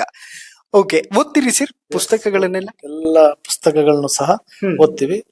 ಈ ಸನ್ಮಾನ್ಯ ಯಡಿಯೂರಪ್ಪನವರು ಈ ರಾಜ್ಯದ ಮುಖ್ಯಮಂತ್ರಿಯಾಗಿ, ರೈತ ನಾಯಕರಾಗಿ, ಈ ಭಾಗದಲ್ಲೂ ಸಹ ನಮ್ಮ ಬೇಲೂರು ಭಾಗದಲ್ಲಿ ವಿಶೇಷವಾದಂತ ಕಾಳಜಿಯನ್ನು ಹೊಂದಿರತಕ್ಕಂಥವ್ರು, ರೈತರಿಗೆ ಅತಿ ಮೆಚ್ಚುಗೆಯ ಪಾತ್ರರಾಗಿರ್ತಕ್ಕಂಥ ಯಡಿಯೂರಪ್ಪನವರು. ಹಾಗಾಗಿ ಅವರ ಲೇಖನವನ್ನ ಓದುವುದ ಮುಖಾಂತರ ಸಮಾಜಕ್ಕೆ ಒಂದು ಉತ್ತಮ ಸಂದೇಶವನ್ನ ಕೊಡಬೇಕು ಅಂತಕ್ಕಂಥ ದೂರದೃಷ್ಟಿಯಿಂದ ಏನ್ ವಿಚಾರಗಳು ಲೇಖ ಮಾಡಿದ್ರೆ ಅವರು ನಡೆದು ಬಂದಂತ ಎಲ್ಲ ದಾರಿಗಳು, ಯಾವ್ಯಾವ ಸಂದರ್ಭದಲ್ಲಿ ಯಾವ್ಯಾವ ರೀತಿ ಪಕ್ಷವನ್ನ, ಭಾರತೀಯ ಜನತಾ ಪಕ್ಷವನ್ನ ಕರ್ನಾಟಕ ರಾಜ್ಯದಲ್ಲಿ ಕಟ್ಟಿ ಬೆಳೆಸ್ತಕ್ಕಂಥದ್ದು, ಅವರು ಹೋರಾಟದ ಮೂಲಕ ಬಂದು, ಜನಸಂಘದ ಮತ್ತೆ ಹೋರಾಟದ ಮೂಲಕ ಬಂದು 2 ಸೀಟ್ ಇದ್ದಂತದನ್ನ 110 ಸೀಟಿಗೆ ತಂದಂತ ಮಹಾನ್ ನಾಯಕ. ಈ ರಾಜ್ಯದಲ್ಲಿ ಮುಖ್ಯಮಂತ್ರಿಯಾಗಿ ಅನೇಕ ಯೋಜನೆಗಳನ್ನ ಕೊಟ್ಟಂತದ್ದು. ಇವತ್ತು ಭಾಗ್ಯಲಕ್ಷ್ಮಿ ಯೋಜನೆ ಇರ್ಬೋದು, ಈ ತರದ್ದು ಅನೇಕ ಯೋಜನೆಗಳು ಕೊಟ್ಟಂತ ಮಹಾನ್ ನಾಯಕ. ಹಾಗಾಗಿ ಅವರ ಈ ಜೀವನ ಚರಿತ್ರೆಯನ್ನು ಓದಿದ್ರೆ ಮುಂದಿನ ಇದಕ್ಕೆ ಒಂದಿಷ್ಟು ಮಾದರಿ ಆಗುತ್ತೆ ಅಂತದಕ್ಕೆ ಇಂಥದನ್ನೆಲ್ಲ ನಾವು ಓದ್ತಕ್ಕಂಥದ್ದು. ರುದ್ರೇಗೌಡರು ಯಾರು ಬರೆದಂತದ್ದು ಅನ್ಸುತ್ತಲ್ಲ ಸರ್? 21 ಅಲ್ಲೇನೋ ರಿಲೀಸ್ ಆಗಿತ್ತು. ಕರೆಕ್ಟ್, ರುದ್ರೇಗೌಡ. Yes, correct. ವಿಧಾನ ಪರಿಷತ್ತಿನ ಸದಸ್ಯರು, ಶಿವಮೊಗ್ಗ, ಅವರು ಬರೆದಿರ್ತಕ್ಕಂತ ಲೇಖನ ಇದು. Amazing sir. ಯಡಿಯೂರಪ್ಪ ಆಗಲಿ ಅಥವಾ ಸಿದ್ದರಾಮಯ್ಯ ಅವರಾಗಲಿ, ದೇವೇಗೌಡರಾಗ್ಲಿ, ಕುಮಾರಸ್ವಾಮಿ ಅವರಾಗ್ಲಿ, ಈ ತರದ ನಾಯಕರು ಈಗಿರುವಂತ ಜನರೇಷನ್ ಅಲ್ಲಿ ಯಾಕೆ ಕಾಣಿಸ್ತಾ ಇಲ್ಲ ನಮಗೆ ಅಂತ? ಯಾಕೆ ಹುಟ್ಕೋತಾ ಇಲ್ಲ ಹೊಸ ನಾಯಕರು? ಹೊಸ ನಾಯಕರು ಉಟ್ಕೊಳ್ಳೋದಕ್ಕೆ ಹಳೆ ನಾಯಕರುಗಳ ಅವಕಾಶನ ಮಾಡ್ಕೊಡ್ತಾ ಇಲ್ಲ. ಯಡಿಯೂರಪ್ಪ ಅವರಂತೂ ನಿವೃತ್ತಿ ತಗೊಂಡ್ರು ಪಾಪ. ಅಲ್ಲ, ನಿವೃತ್ತಿ ಅಂತ ಅಂದ್ರೆ ರಾಜಕಾರಣಕ್ಕೆ ಮಾರ್ಗದರ್ಶನ ನೀಡ್ಲಿಕ್ಕೆ, ಈ ಸಮಾಜವನ್ನ ತಿಡ್ಲಿಕ್ಕೆ ಅವ್ರು ಇರ್ತಾರೆ. ಚುನಾವಣೆನಲ್ಲಿ ಮಾತ್ರ ನಿವೃತ್ತಿಯನ್ನ ತಗೊಂಡಿದ್ದಾರೆ. ಯಡಿಯೂರಪ್ಪನವ್ರು ಯಾವತ್ತೂ ನಿವೃತ್ತಿ ತಗೊಳಲ್ಲ. ಅವ್ರ ಜೀವ ಇರೋವರ್ಗುನು ಸಮಾಜದ ಮುಖಿಯಾಗಿ ಕೆಲಸವನ್ನ ಮಾಡ್ತಕ್ಕಂಥದ್ದು, ದೀನ ದಲಿತರ ಪರವಾಗಿ ಕೆಲಸವನ್ನ ಮಾಡ್ತಕ್ಕಂಥದ್ದು, ಇದೆಲ್ಲ ಸಹ ಮಾಡ್ತಾ ಇರ್ತಾರೆ. ಮತ್ತೊಂದು ಪುಸ್ತಕ ಸನಾತನ ಅಂತ ಒಂದಿತ್ತು, ನಾನು ಆಗ್ಲೇ ನೋಡ್ತಾ ಇದ್ದೆ. ಸೊ ಸನಾತನ, ಎಸ್, ಸನಾತನ ಧರ್ಮ ಅನ್ನುವಂತಹ ಒಂದು ಅದ್ಭುತವಾದಂತಹ ಪುಸ್ತಕ. ಈ ಪುಸ್ತಕ ಬಹುಶಃ ಒಂದು ದೊಡ್ಡ ಜ್ಞಾನ ಭಂಡಾರ ಅಂತ ಅನಿಸ್ತದೆ. ನರಸಿಂಹಮೂರ್ತಿ ಅವರು ಬರೆದಿರುವಂತದ್ದು ಇದು. ಸನಾತನ ಧರ್ಮ ಅಂತಕ್ಕಂಥದ್ದು ಹಿಂದೂ ಧರ್ಮದ ಒಂದು ಸಂಕೇತ. ಇದನ್ನ ಸನ್ಮಾನ್ಯ ನರಸಿಂಹಮೂರ್ತಿಯವರು ಬರೆದಿರ್ತಕ್ಕಂಥದ್ದು. ಇದರಲ್ಲಿ ಪರಿಪೂರ್ಣವಾದಂತಹ ಎಲ್ಲ ಯೂನಿವರ್ಸಲ್ ವೆಲ್ಫೇರ್ ಸಂಬಂಧಪಟ್ಟಂಗೆ ಸಾಮಾಜಿಕ ನ್ಯಾಯ, ಸಾಮಾಜಿಕ ಬದ್ಧತೆ ಇರ್ತಕ್ಕಂತ ಪುಸ್ತಕ. ಹಾಗಾಗಿ ಇದನ್ನೆಲ್ಲ ಓದಿದ್ರೆ ಮುಂದಿನ ಪೀಳಿಗೆಗೆ ಒಂದು ಸಂದೇಶವನ್ನ ಕೊಡ್ತಕ್ಕಂತ ಕೆಲಸವನ್ನ ನೋಡಬೇಕು. ನನಗೊಬ್ರು ಸೀನಿಯರ್ ರಾಜಕಾರಣಿ ಹೇಳ್ತಿದ್ರು ಸರ್, ಪುಸ್ತಕದಲ್ಲಿರುವಂತೆ ರಾಜಕೀಯ ಇಲ್ಲ ಅಂತ. ನಿಜನಾ ಅಂತ? ಬಹುಶಃ ಅವರವರ ಅನಿಸಿಕೆಗಳು. ಪುಸ್ತಕದಲ್ಲಿರ್ತಕ್ಕಂಥ ರಾಜಕಾರಣ ಇದೆ ಅಂತ ನಾನು ಏನ್ ಹೇಳಲಿಕ್ಕೆ ಇಚ್ಛೆ ಪಡಲ್ಲ. ರಾಜಕಾರಣನೇ ಬೇರೆ, ಪುಸ್ತಕನೇ ಬೇರೆ, ರಾಜಕಾರಣನೇ ಬೇರೆ. ಇವತ್ತಿನ ಪ್ರಸ್ತುತ ನಮ್ಗಿಂತ ಚೆನ್ನಾಗಿ ನಿಮ್ಗೆ ಎಲ್ಲರಿಗೂ ಗೊತ್ತಿರುತ್ತೆ. Okay, done. ಈಗ ಹುಲ್ಲಳ್ಳಿ ಸುರೇಶ್ ಅವರ ನಿವಾಸಕ್ಕೆ ನಿಮ್ಮನ್ನ ಕರ್ಕೊಂಡು ಹೋಗ್ತಿದ್ದೀನಿ ಸರ್. ನಾನು ಆಕ್ಚುಲಿ ಬಂದಿದ ತಕ್ಷಣ ನೋಡಿದೆ, ಬಾವಿ ಇತ್ತು ಇಲ್ಲಿ. ಸೊ ಏನಕ್ಕೆ ಹಳೇದು ಉಳಿಸ್ಕೊಂಡಿದ್ದೀರಾ ಹೇಗೆ ಅಂತ? ಅದು ಎಷ್ಟು ವರ್ಷ ಹಳೆ ಮನೆ ಇದು ಅಂತ? ಬಹುಶಃ ಇದಕ್ಕೆ ಬೇಲೂರಿಗೆ ಇರ್ತಕ್ಕಂಥದ್ದು 900-800 ವರ್ಷ ದೇವಸ್ಥಾನಕ್ಕೆ ಇದೆ. ಹಾ. ಅದಕ್ಕಿಂತ ಪೂರ್ವ ಒಂದು 100 ವರ್ಷ ಇರುತ್ತೆ. Okay. ಸುಮಾರು 900 ವರ್ಷ ಇತಿಹಾಸ ಇರ್ತಕ್ಕಂಥ ಇದೆಲ್ಲ 900 ವರ್ಷದ ಹಾ. ಬಾವಿಗಳು. ಇದು ಓ. ಪುರಾತನವಾಗಿ ಇರ್ತಕ್ಕಂಥ ಹ್ಮ್. ನಾವು ಬಾವಿಗಳನ್ನ ಉಳಿಸ್ತಕ್ಕಂಥದ್ದು, ಬೆಳೆಸ್ತಕ್ಕಂಥದ್ದು, ಮರ ಗಿಡಗಳನ್ನ ಬೆಳೆಸ್ತಕ್ಕಂಥದ್ದು ಅದು ನಮ್ಮ ಆದ್ಯ ಕರ್ತವ್ಯ. Okay. ಹಾಗಾಗಿ ಆ ಬಾವಿಯನ್ನ ಉಳಿಸ್ಕೊಂಡು ಹ್ಮ್. ಆ ಬಾವಿಯ ನೀರಿನಿಂದಲೇ ದಿನನಿತ್ಯ ನಾವು ಹೌದಾ? Okay okay. ಎಷ್ಟು ವರ್ಷ ಆಯ್ತು ಸರ್ ಈ ಮನೆ ಕಟ್ಸಿ? ಮನೆ 8-9 ವರ್ಷ ಆಯ್ತು. ಹಾ. 9 ವರ್ಷ ಮನೆ ಕಟ್ಟಾಯ್ತು. Okay, amazing. ಸರ್ ಹುಟ್ಟಿ ಬೆಳೆದದ್ದು ಎಲ್ಲ ಎಲ್ಲಿ, ಯಾವ ಮನೆ ಅಂತ ಅದು? ಅಂದ್ರೆ ನಮ್ಮ ಹಳ್ಳಿ ಇಲ್ಲೇ ಹಾ. ಕುಗ್ರಾಮ ಉಲ್ಲೇನಹಳ್ಳಿ ಅಂತ, ಓಕೆ. ಅಲ್ಲಿ ಹುಟ್ಟು ಬೆಳೆದಿರ್ತಕ್ಕಂಥದ್ದು. ಆದ್ರೆ ಹಾ. ರಾಜಕೀಯವಾಗಿ ಹ್ಮ್. ಇಲ್ಲಿ 8-9 ವರ್ಷದ ಹಿಂದೆ ಮನೆಯನ್ನ ಕಟ್ಕೊಂಡು ಇಲ್ಲಿ ವಾಸವನ್ನ ಇರ್ತಕ್ಕಂಥದ್ದು. ಓಕೆ. ತುಂಬಾ ಜನ ಶಾಸಕರು ಕ್ಷೇತ್ರದಲ್ಲಿ ಮನೆ ಮಾಡ್ಕೊಳ್ಳಲ್ಲ, ಬೆಂಗಳೂರಲ್ಲಿ ಇದ್ಬಿಡ್ತಾರೆ ಅನ್ನುವಂತ ಮಾತುಗಳಿದೆ. ನೀವ್ ಯಾಕೆ ಕ್ಷೇತ್ರದಲ್ಲೇ ಮನೆ ಮಾಡ್ಕೊಂಡಿದ್ದೀರಿ? ಬೆಂಗಳೂರಲ್ಲಿ ಆರಾಮಾಗಿ ಐಷಾರಾಮಿ ಮನೆ ಮಾಡ್ಕೊಂಡು ನೆಮ್ಮದಿಯಾಗಿರ್ಬೋದಿತ್ತಲ್ಲ ಅಂತ. ಕ್ಷೇತ್ರದ ಜನರ ಸಮಸ್ಯೆಯನ್ನ ಆಲಿಸ್ಲಿಕ್ಕೆ, ಅದನ್ನ ಪರಿಹರಿಸ್ಲಿಕ್ಕೆ, ಹ್ಮ್. ಕ್ಷೇತ್ರದ ಜನರ ನಡುವೆ ಒಡನಾಟದಲ್ಲಿ ಇರ್ತಕ್ಕಂಥದ್ದಕ್ಕೆ ಕ್ಷೇತ್ರದಲ್ಲಿ ಮನೆ ಮಾಡಿದ್ರೆ ಮಾತ್ರ ಹ್ಮ್. ಸೇವಕನಾಗಿ ಪರಿಗಣಿಸ್ತಾರೆ. ಓಕೆ. ನಾವೆಲ್ಲ ಐಷಾರಾಮಿ ಜೀವನ ಮಾಡ್ಕೊಂಡು ಬೆಂಗಳೂರಲ್ಲೂ ಬೇರೆ ಕಡೆ ಇದ್ರೆ ಹ್ಮ್. ಯಾರು ಸಹ ಅದನ್ನ ಗಮನಿಸಲ್ಲ, Okay. ಅದಕ್ಕೆ ಆದ್ಯತೆನೂ ಕೊಡಲ್ಲ. ಅಮೇಜಿಂಗ್. ವೆಲ್, ಬನ್ನಿ ಸರ್ ಹೋಗ್ತಾರ. ಇದು ಅಡಿಗೆ ಕೋಣೆ ಅಂತ ಅನ್ನಿಸ್ತದಲ್ಲ ಸರ್? ಬಂದಂತ ಎಲ್ಲ ಹಾ. ದಾಸೋಹದ ಒಂದು ಇದು ಹಾ. ಇಲ್ಲಿ ಬಂದಂತ ಬೆಳಗ್ಗೆಯಿಂದ ಸಂಜೆವರೆಗೂ ಸಹ ಹಾ. ಸಂಪೂರ್ಣವಾಗಿ ಬಂದಂತವ್ರಿಗೆ ಊಟ ಉಪಚಾರಗಳನ್ನ ಎಲ್ಲದನ್ನು ಮಾಡ್ತಕ್ಕಂಥದ್ದು. ಓಕೆ. ಡೈಲಿ ಎಷ್ಟು ಜನಕ್ಕೆ ಅಡಿಗೆ ಆಗ್ತದೆ ಸರ್?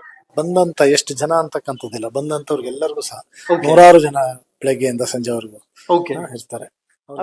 ಬಹುಶಃ ಈ ಮನೆನ ರಿನೋವೇಟ್ ಮಾಡಿದ್ದಾರೆ ಅಂತ ಅನ್ನಿಸ್ತದೆ. ಸೊ ಹೊಸದಾಗಿ ಕಾಣಿಸ್ತಾ ಇದೆ. ಇನ್ನು ಗೃಹ ಪ್ರವೇಶ ಆಗಿಲ್ವಾ ಅಂತ ಅನ್ಕೊಂಡೆ ನಾನು. ಗೃಹ ಪ್ರವೇಶ ಆಗಿದೆ, ರಿನೋವೇಟ್ ಅಲ್ಲ, ಹಾ. ಆ ಸ್ವಚ್ಛತೆನ ಮೇಂಟೈನ್ ಮಾಡಿದ್ದಾರೆ ಅಷ್ಟೇ. Amazing sir. ದೇವರ ಕೋಣೆಯ ಮುಂದೆ ನಾವು ನಿಂತಿದೀವಿ. ಆ, ಭಗವಂತ ಎಷ್ಟು ಕರುಣೆಯನ್ನ ತೋರಿಸಿದಾನೆ ನಿಮ್ಮ ಲೈಫ್ ಅಲ್ಲಿ ಅಂತ. ಸಂಪೂರ್ಣ ಹ್ಮ್. ನಮ್ಗೆ ಇವತ್ತು ಇಲ್ಲಿ ಈ ಕ್ಷೇತ್ರದಲ್ಲಿ ಇದೀನಿ ಅಂದ್ರೆ ಆರ್ಥಿಕವಾಗಿ ಒಂದಿಷ್ಟು ಶಕ್ತಿಯನ್ನ ತುಂಬಿದ್ದಾನೆ ಅಂದ್ರೆ, ಓಕೆ. ಮಾನಸಿಕವಾಗಿ ಹ್ಮ್. ನಾವು ಸದೃಢವಾಗಿದ್ದೀವಿ ಅಂದ್ರೆ ಅದಕ್ಕೆಲ್ಲ ಭಗವಂತನ ಪ್ರೇರಣೆ. ಹಾಗಾಗಿ ಭಗವಂತನ ಅತಿ ಹೆಚ್ಚು ಹಾ. ಪೂಜಿಸ್ತಕ್ಕಂಥ ಕೆಲಸನ ನಾನು ಮತ್ತೆ ನನ್ನ ಕುಟುಂಬ ಮಾಡುತ್ತೆ. ಓಕೆ. ಎಷ್ಟೊತ್ತು ಟೈಮ್ ಕೊಡ್ತೀರಿ ಸರ್ ದೇವರಿಗೆ?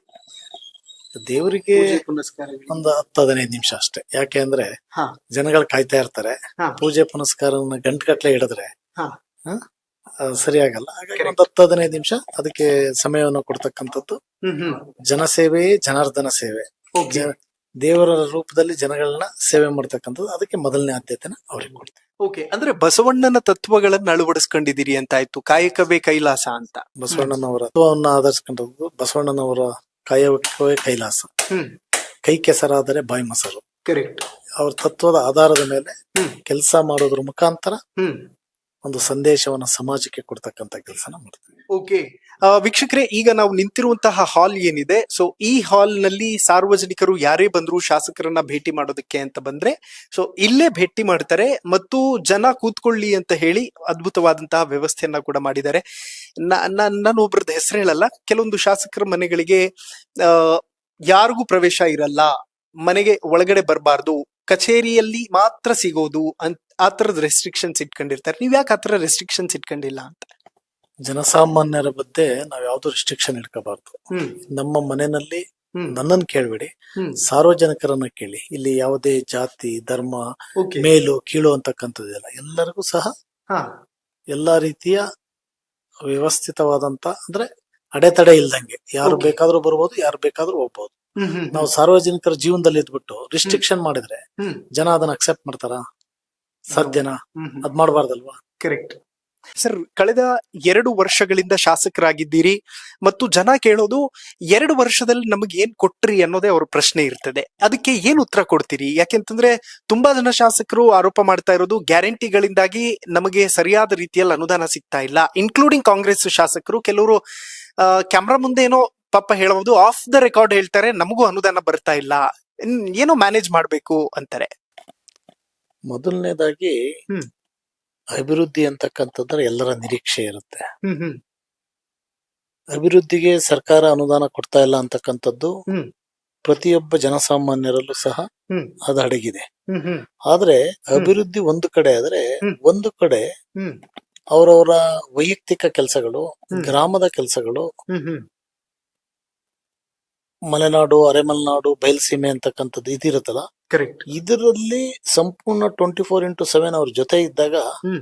ಒಂದಿಷ್ಟು ಅವ್ರಿಗೆ ಸಮಾಧಾನಕರವಾದಂತಹ ಹ್ಮ್ ಹ್ಮ್ ಇದನ್ನ ಮಾಡ್ಬೋದು. ಇವತ್ತು ಅಭಿವೃದ್ಧಿನ ನಾವಿಲ್ಲಿ ಏನ್ ಮಾಡಿದೀವಿ ಅಂತ ಹೇಳ್ಕೊಳಂಗಿಲ್ಲ, ಯಾಕೆಂದ್ರೆ ಸರ್ಕಾರ ಅನುದಾನ ಕೊಡ್ತಾ ಇಲ್ಲ. ಓಕೆ. ಬಂದಂತ ಅಲ್ಪ ಸ್ವಲ್ಪ ಅಭಿವೃದ್ಧಿನಲ್ಲಿ ಹ್ಮ್. ಆದ್ಯತೆಯ ಮೇರೆಗೆ ಹ್ಮ್. ಎಲ್ಲಿ ನಾವು ಮಾಡಿದ್ರೆ ಅದು ಸಾರ್ವಜನಿಕರಿಗೆ ಅನುಕೂಲ ಆಗುತ್ತೆ, ಹ್ಮ್ ಹ್ಮ್ ಆ ದೂರದೃಷ್ಟಿಯಿಂದ ಇಟ್ಕೊಂಡು ಅದೊಂದಿಷ್ಟು ಅಭಿವೃದ್ಧಿಯನ್ನ, ಹ್ಮ್. ಅಲ್ಪ ಸ್ವಲ್ಪ ಅಭಿವೃದ್ಧಿಯನ್ನ ಮಾಡ್ತಕ್ಕಂಥ ಅಭಿವೃದ್ಧಿನಲ್ಲೂ ಉತ್ತಮ ಗುಣಮಟ್ಟದ ಹ್ಮ್. ಅಭಿವೃದ್ಧಿಯನ್ನ ಮಾಡ್ತಕ್ಕಂಥ ಕೆಲಸನ ಮಾಡ್ತಾ ಇದ್ದೀವಿ. ಓಕೆ. ಏನೆಲ್ಲ ಮಾಡಿದಿರಿ ಸರ್ 2 ವರ್ಷಗಳಲ್ಲಿ? 2 ವರ್ಷಗಳಲ್ಲಿ ಸುಮಾರು ಹಿಂದಿನ ಸರ್ಕಾರದ್ದು ಮತ್ತೆ ಈಗಿನ ಸರ್ಕಾರದ್ದು ಹ್ಮ್ ಹ್ಮ್ ಸುಮಾರು ಒಂದು 100 ಕೋಟಿ ಅನುದಾನದಲ್ಲಿ ಹ್ಮ್ ಎಲ್ಲಾ ರೀತಿಯ ರಸ್ತೆಗಳು, ಮಲೆನಾಡು ಭಾಗದಲ್ಲಿ ರಸ್ತೆಗಳ ಒಂದಿಷ್ಟು, ಅಂದ್ರೆ ಸಂಪೂರ್ಣವಾಗಿ ಏನ್ ಮಾಡಕ್ಕಾಗಿಲ್ಲ. ಹ್ಮ್ ಹ್ಮ್ ಇವತ್ತು ವಿಶ್ವವಿಖ್ಯಾತ ಆಗಿರ್ತಕ್ಕಂಥ ಬೇಲೂರು ಹಳೆಬೀಡು, ಹ್ಮ್. ಇವತ್ತು ಹಳೆಬೀಡಲ್ಲಿ ತಾವು ಪ್ರವಾಸ ಮಾಡಿದಿರ ಅನ್ಸುತ್ತೆ. ಹ್ಮ್. ಪ್ರವಾಸದಲ್ಲಿ ಸುಮಾರು 4 ಮೀಟರ್ ರಸ್ತೆ ಇತ್ತು, ಇವತ್ತು 22 ಮೀಟರ್ ರಸ್ತೆಗಳನ್ನ ಅಗಲೀಕರಣವನ್ನ ಮಾಡಿ ಕಾಂಕ್ರೀಟ್ ಇದನ್ನ ಮಾಡಿ ಹ್ಮ್.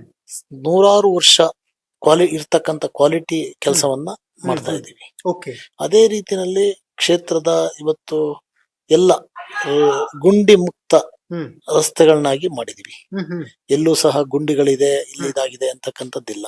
ಓಕೆ. ಆಮೇಲೆ ಸರ್ಕಾರ ಎಷ್ಟಿದ್ ಮಾಡುತ್ತೋ ಹ್ಮ್. ಕೆಲವು ಸಮಯ ಸಂದರ್ಭ ವೈಯಕ್ತಿಕವಾದಂತಹ ಹ್ಮ್ ಹ್ಮ್ ಇದನ್ನು ಕಳಿಸಿ ರಸ್ತೆಗಳನ್ನ ಮಾಡಿಸ್ತಕ್ಕಂಥದ್ದಾಗಿದೆ. ಹ್ಮ್ ಹ್ಮ್ ಹಾಗಾಗಿ ಸುಮಾರು ಈ ಭಾಗದಲ್ಲಿ ಮತ್ತೆ ನಮಗೆ ಬಯಲ್ಸೀಮೆನಲ್ಲಿ ಅಲ್ಲೂ ಸಹ ರಸ್ತೆಗಳ ಇದಿದೆ. ಹ್ಮ್ ಹ್ಮ್ ಸಂಪೂರ್ಣವಾಗಿ ಮೂಲಭೂತ ಸೌಕರ್ಯಗೆ ಇವತ್ತು ನಮಗೆ KEB ಸ್ಟೇಷನ್ಸ್ಗಳು, ಹ್ಮ್ ಒಂದು ಬಿಕ್ಕೋಡು, ಒಂದು ಹಡಗೂರು, ಹ್ಮ್ ಹ್ಮ್ ಇನ್ನೊಂದು ಹನಿಕೆ, ಹ್ಮ್. ಇನ್ನೊಂದು ಕೋಳುಗೊಂದ, 4 ಇಲ್ಲಿ ಬೇಕಾಗಿದೆ.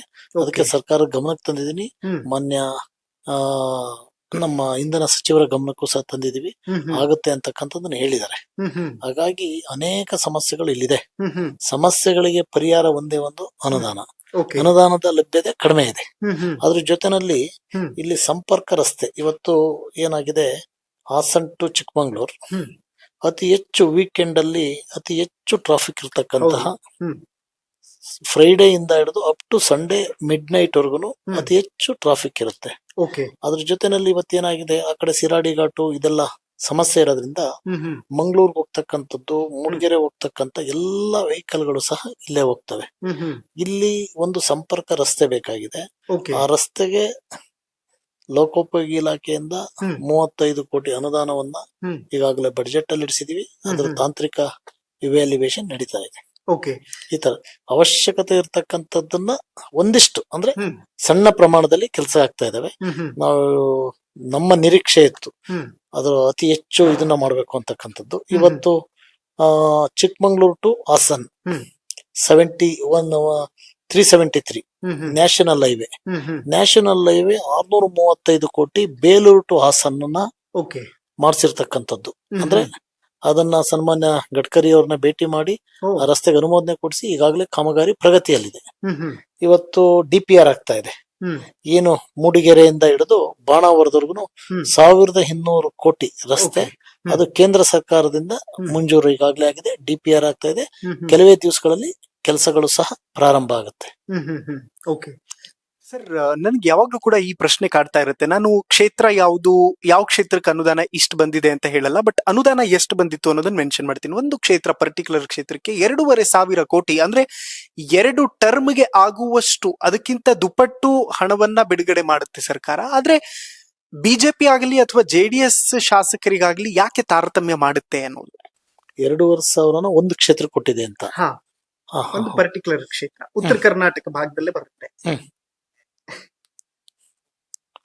ಅಂದ್ರೆ ಬಹುಶಃ ರಾಜ್ಯದ ಹಿತಾಸಕ್ತಿ ಹ್ಮ್ ಮಾನ್ಯ ಮುಖ್ಯಮಂತ್ರಿಗಳಿಗೆ, ಹ್ಮ್ ಸಂಬಂಧಪಟ್ಟ ಸಚಿವರಿಗಿಲ್ಲ ಅನ್ಸುತ್ತೆ. ಹ್ಮ್ ಹ್ಮ್ ಯಾವುದೋ ಒಂದು ಕ್ಷೇತ್ರವನ್ನ ಓಲೈಕೆ ಮಾಡ್ಲಿಕ್ಕೆ ಇಡೀ ರಾಜ್ಯದ ಬಕ್ಕಸವನ್ನ ಅದಕ್ಕೆ ಹಾಕ್ತಾ ಇದಾರೆ ಅಂತ ನನಗನ್ಸುತ್ತೆ.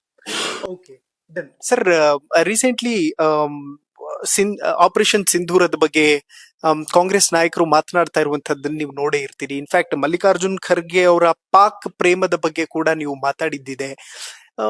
ಏನ್ ಹೇಳ್ತೀರಿ, ಯಾಕೆ ಏನೋ ಟೀಕೆ ಮಾಡೋ ಭರದಲ್ಲಿ ಸೆಕ್ಯೂರಿಟಿ ಫೋರ್ಸ್ ಗಳ ಮೇಲೆ ಬೆರಳು ಮಾಡಿ ತೋರಿಸೋದು, ಅನುಮಾನ ವ್ಯಕ್ತಪಡಿಸೋದು, ಯಾಕೆ ಈ ತರದ ಭಾವನೆಗಳಿರುತ್ತೆ, ಯಾಕೆ ಈ ತರದ ಡೌಟ್ ಗಳನ್ನ ಹೊರಗಡೆ ಹಾಕ್ತಿರ್ತಾರೆ ಅವರು ಅಂತ? ಬಹುಶಃ ಈ ಜಗತ್ತಿನ ಇತಿಹಾಸದಲ್ಲಿ, ಭಾರತದ ಇತಿಹಾಸದಲ್ಲಿ ಇವತ್ತು ಇಡೀ ವಿಶ್ವಕ್ಕೆ ಮಾದರಿಯಾಗಿರ್ತಕ್ಕಂತ ಒಂದು ದೇಶ ಯಾವುದು ಅಂದ್ರೆ ಅದು ಭಾರತ ದೇಶ.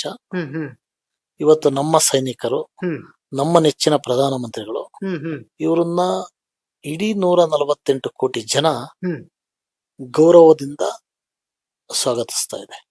ಯಾಕೆ ಅಂದ್ರೆ ಭಾರತ ಶಾಂತಿ ಇರ್ತಕ್ಕಂತ ದೇಶ, ಸರ್ವ ಜನಾಂಗದ ಶಾಂತಿಯ ತೋಟ ಅಂತಕ್ಕಂಥದ್ದನ್ನ ನಮ್ಮ ಕುವೆಂಪು ಅವರು ಏನ್ ಹೇಳಿದ್ದಾರೆ, ಸರ್ವ ಜನಾಂಗವನ್ನ ಹೊಂದಿರತಕ್ಕಂತ ಯಾವ್ದಾರು ಒಂದು ದೇಶ ಅಂದ್ರೆ ಅದು ಭಾರತ ದೇಶ.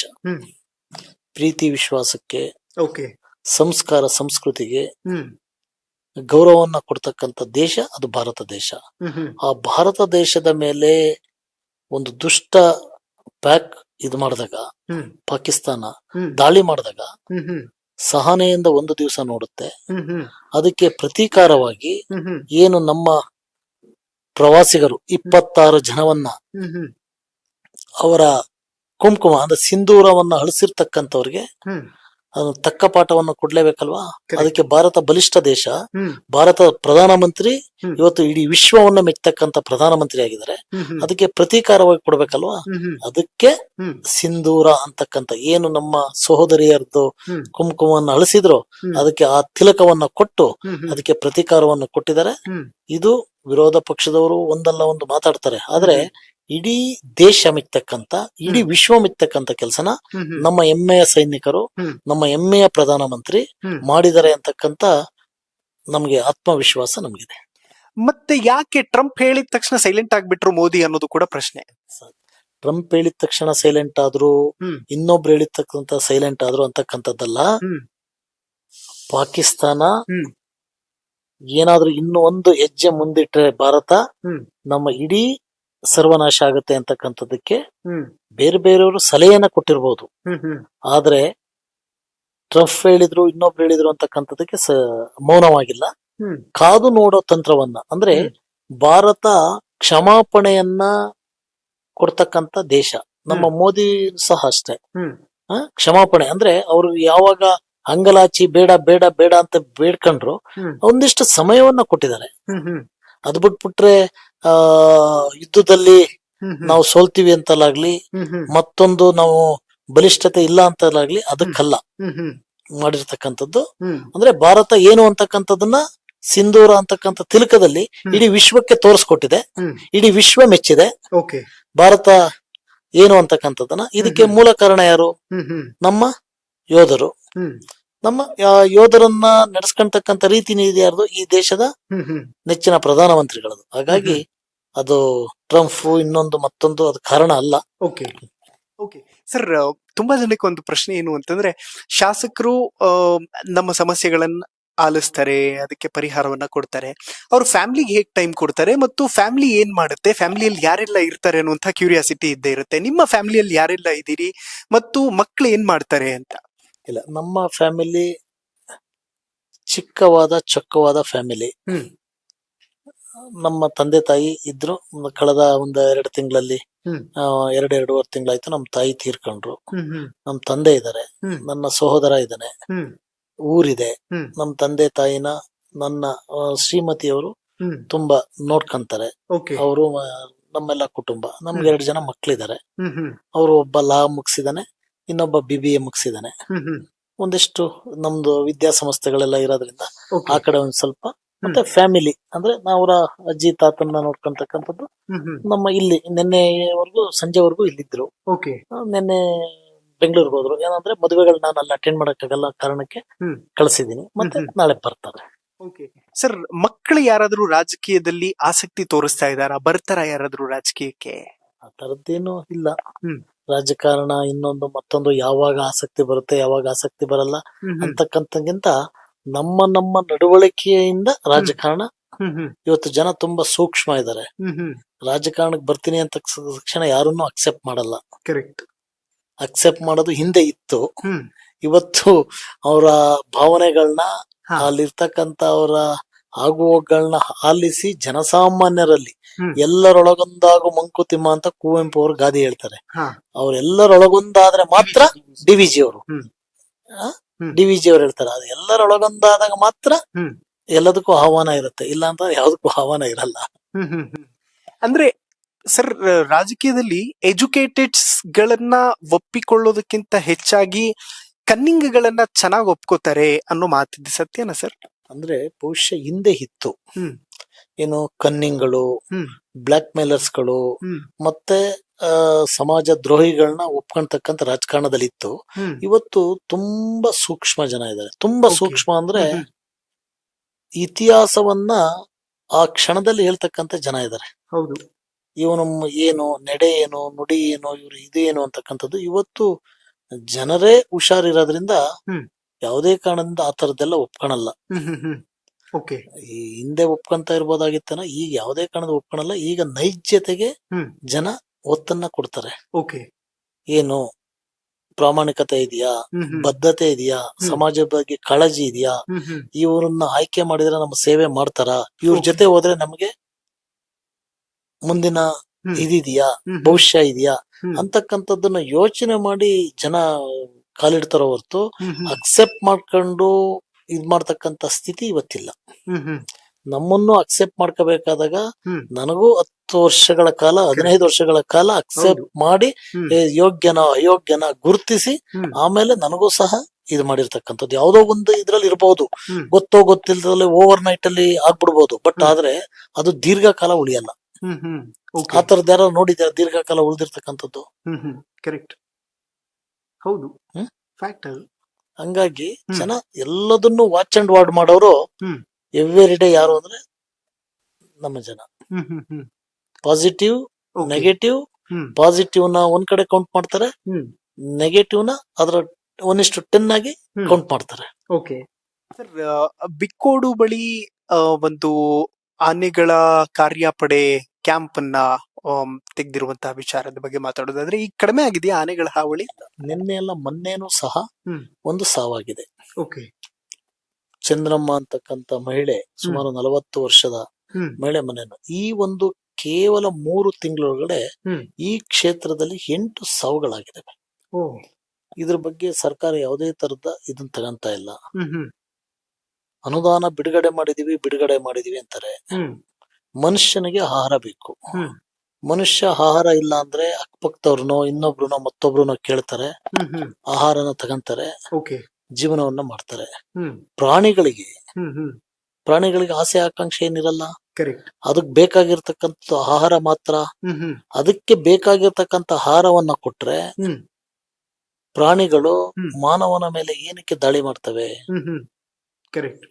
ಕಾಡಿಂದ ನಾಡಿಗೆ ಏನಕ್ಕೆ ಬರ್ತವೆ? ಹ್ಮ್. ಕಾಡಲ್ಲೇ ವಾಸ ಮಾಡ್ತವಲ್ವಾ. ಹೌದು. ಸೃಷ್ಟಿ, ಹ್ಮ್. ಪ್ರಾಣಿಗಳು ಕಾಡು, ಹ್ಮ್. ಜನಗಳು ನಾಡು ಹ್ಮ್ ಹ್ಮ್. ಅಂತಕ್ಕಂಥ ಸೃಷ್ಟಿ ಇದೆ. ಹ್ಮ್ ಹ್ಮ್. ಜನಗಳು ಹೋಗ್ಬಿಟ್ಟು ಕಾಡಲ್ಲಿ ವಾಸ ಮಾಡಕ್ಕಾಗಲ್ಲ, ಹ್ಮ್ ಹ್ಮ್. ಪ್ರಾಣಿಗಳು ಬಂದ್ಬಿಟ್ಟು ನಾಡಲ್ಲಿ ವಾಸ ಮಾಡಕ್ಕಾಗಲ್ಲ. ಪ್ರಾಣಿಗಳಿಗೆ ಆಹಾರ ಸಿಗ್ದಲೇ ಇರೋದ್ರಿಂದ ಹ್ಮ್ ಹ್ಮ್. ಈ ಭಾಗದಲ್ಲಿ, ನಮ್ಮ ಭಾಗದಲ್ಲಿ ಇರ್ತಕ್ಕಂತ ಅಡಿಕೆ, ಹ್ಮ್. ಬಾಳೆ, ಹ್ಮ್ ಹ್ಮ್. ಭತ್ತ, ಜೋಳ, ಹ್ಮ್. ಈ ತರ ಏನು ರೈತರಿಗೆ ಬೇಕಾಗಿರ್ತಕ್ಕಂತ ಇದನ್ನ ಬೆಳಿತಾರಲ್ಲ, ಹ್ಮ್ ಹ್ಮ್. ದವಸ ಧಾನ್ಯಗಳ ಮೇಲೆ ದಾಳಿಯನ್ನ ಮಾಡ್ತಕ್ಕಂಥದ್ದು. ಹ್ಮ್. ಆ ಸಂದರ್ಭದಲ್ಲಿ 24x7 ಓಡಾಡ್ತಾ ಇರ್ತವೆ. ಆ ಸಂದರ್ಭದಲ್ಲಿ ಯಾರು ಹೋದ ತಕ್ಷಣ ಹ್ಮ್. ಅವರನ್ನ ಸಂಪೂರ್ಣವಾಗಿ ದಾಳಿಗೆ ಒಳಗಾಗ್ತಕ್ಕಂಥದ್ದು ಇದಾಗ್ತಾ ಇದೆ. ಓಕೆ. ಮೊನ್ನೆ ಕೇವಲ 3 ತಿಂಗಳಲ್ಲಿ 8 ಸಾವುಗಳು ನಮ್ಮ ಕ್ಷೇತ್ರದಲ್ಲಾಗಿದೆ. ಆನೆಯಿಂದಾಗಿ. ಆನೆ ಹಾವಳಿಯಿಂದ ಸರ್ಕಾರಕ್ಕೆ ಹಲವಾರು ಬಾರಿ ಮನವಿಯನ್ನ ಮಾಡಿದೀವಿ. ಹ್ಮ್. ಆನೆಗೆ ಆಹಾರವನ್ನ ಕೊಡಿ, ಹ್ಮ್. ಸಮರ್ಪಕವಾದ ಆನೆಗೆ ಇಷ್ಟವಾದಂತ ಆಹಾರವನ್ನ ಕೊಟ್ಟು ಹ್ಮ್. ಒಂದು ಆನೆ ಧಾಮವನ್ನ ಮಾಡಿ, ಹ್ಮ್.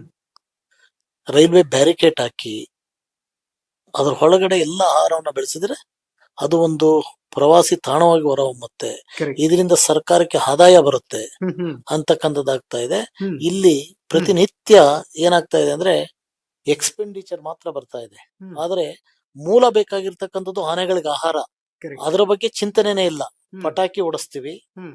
ETF ಹಾಕ್ತಿವಿ. ಹ್ಮ್. This is for the expenditure of ಹ್ಮ್.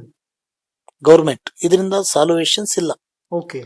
ಇದ್ರ ಬಗ್ಗೆ ನಾವು ಅರಣ್ಯ ಸಚಿವರಿಗೂ ಮನವಿ ಮಾಡಿದೀವಿ, ಹ್ಮ್. ಮಾನ್ಯ ಮುಖ್ಯಮಂತ್ರಿಗಳಿಗೂ ಮನವಿ ಮಾಡಿದೀವಿ. ಹ್ಮ್. ಇದ್ರ ಬಗ್ಗೆ ಯಾವುದೇ ತರದ ಬಹುಶಃ ಅವರು ಇದನ್ನ ತಗಂತ ಇಲ್ಲ, ನಿಲುವನ್ನ ತಗಂತ ಇಲ್ಲ.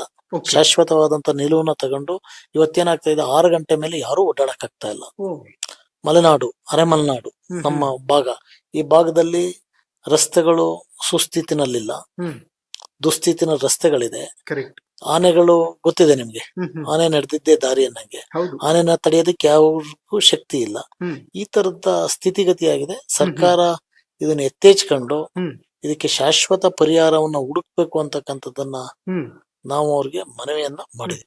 ಓಕೆ ಸರ್, ಈ ಚೆಕ್ ಡ್ಯಾಮ್ ನಿರ್ಮಾಣ ವಿಚಾರವಾಗಿ ಮಾತಾಡೋದಾದ್ರೆ ನೀರಾವರಿಗೆ ಯಾವ ರೀತಿಯಲ್ಲಿ ಒತ್ತನ್ನ ಕೊಡ್ತಾ ಇದ್ದೀರಿ ಅಂತ? ಇವತ್ತು ಬಹುತೇಕ ಬೇಲೂರು ವಿಧಾನಸಭಾ ಕ್ಷೇತ್ರ ಹ್ಮ್. ಯಗಚಿ ನದಿ ಇದೆ, ಹ್ಮ್. ಗಾದಿ ಹೇಳ್ತಾರೆ, ಹ್ಮ್.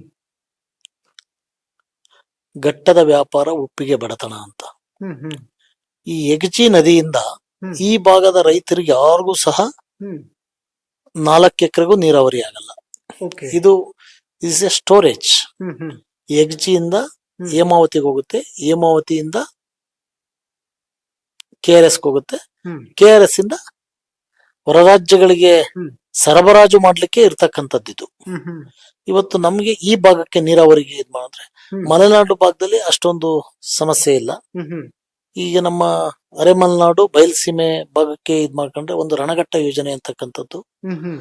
ಯಡಿಯೂರಪ್ಪನವರ ಕಾಲದಲ್ಲಿ, ಬೊಮ್ಮಾಯಿಯವರ ಕಾಲದಲ್ಲಿ ಆಗಿರ್ತಕ್ಕಂಥದ್ದು. ಹ್ಮ್. ಹ್ಮ್. 127 ಕೋಟಿ, ಸುಮಾರು 16 ಕೆರೆಗಳನ್ನ ತುಂಬಿಸ್ತಕ್ಕಂಥದ್ದು. ಹಳೆಬೀಡಿನ ದ್ವಾರ ಸಮುದ್ರ ಓಕೆ. ಮತ್ತೆ ಎಲ್ಲ ಆ ಅಕ್ಕಪಕ್ಕದ ಕೆರೆಗಳನ್ನ ತುಂಬಿಸ್ತಕ್ಕಂಥ ಯೋಜನೆ ಹ್ಮ್. ಹ್ಮ್. ಚಾಲ್ತಿಯಲ್ಲಿದೆ. ಹ್ಮ್. ಹ್ಮ್. ಹ್ಮ್. ಅದು ಇವತ್ತು ನಮಗೆ ಬಹು ಮುಖ್ಯವಾಗಿ ಬೇಕಾಗಿರ್ತಕ್ಕಂಥದ್ದು. ಹ್ಮ್.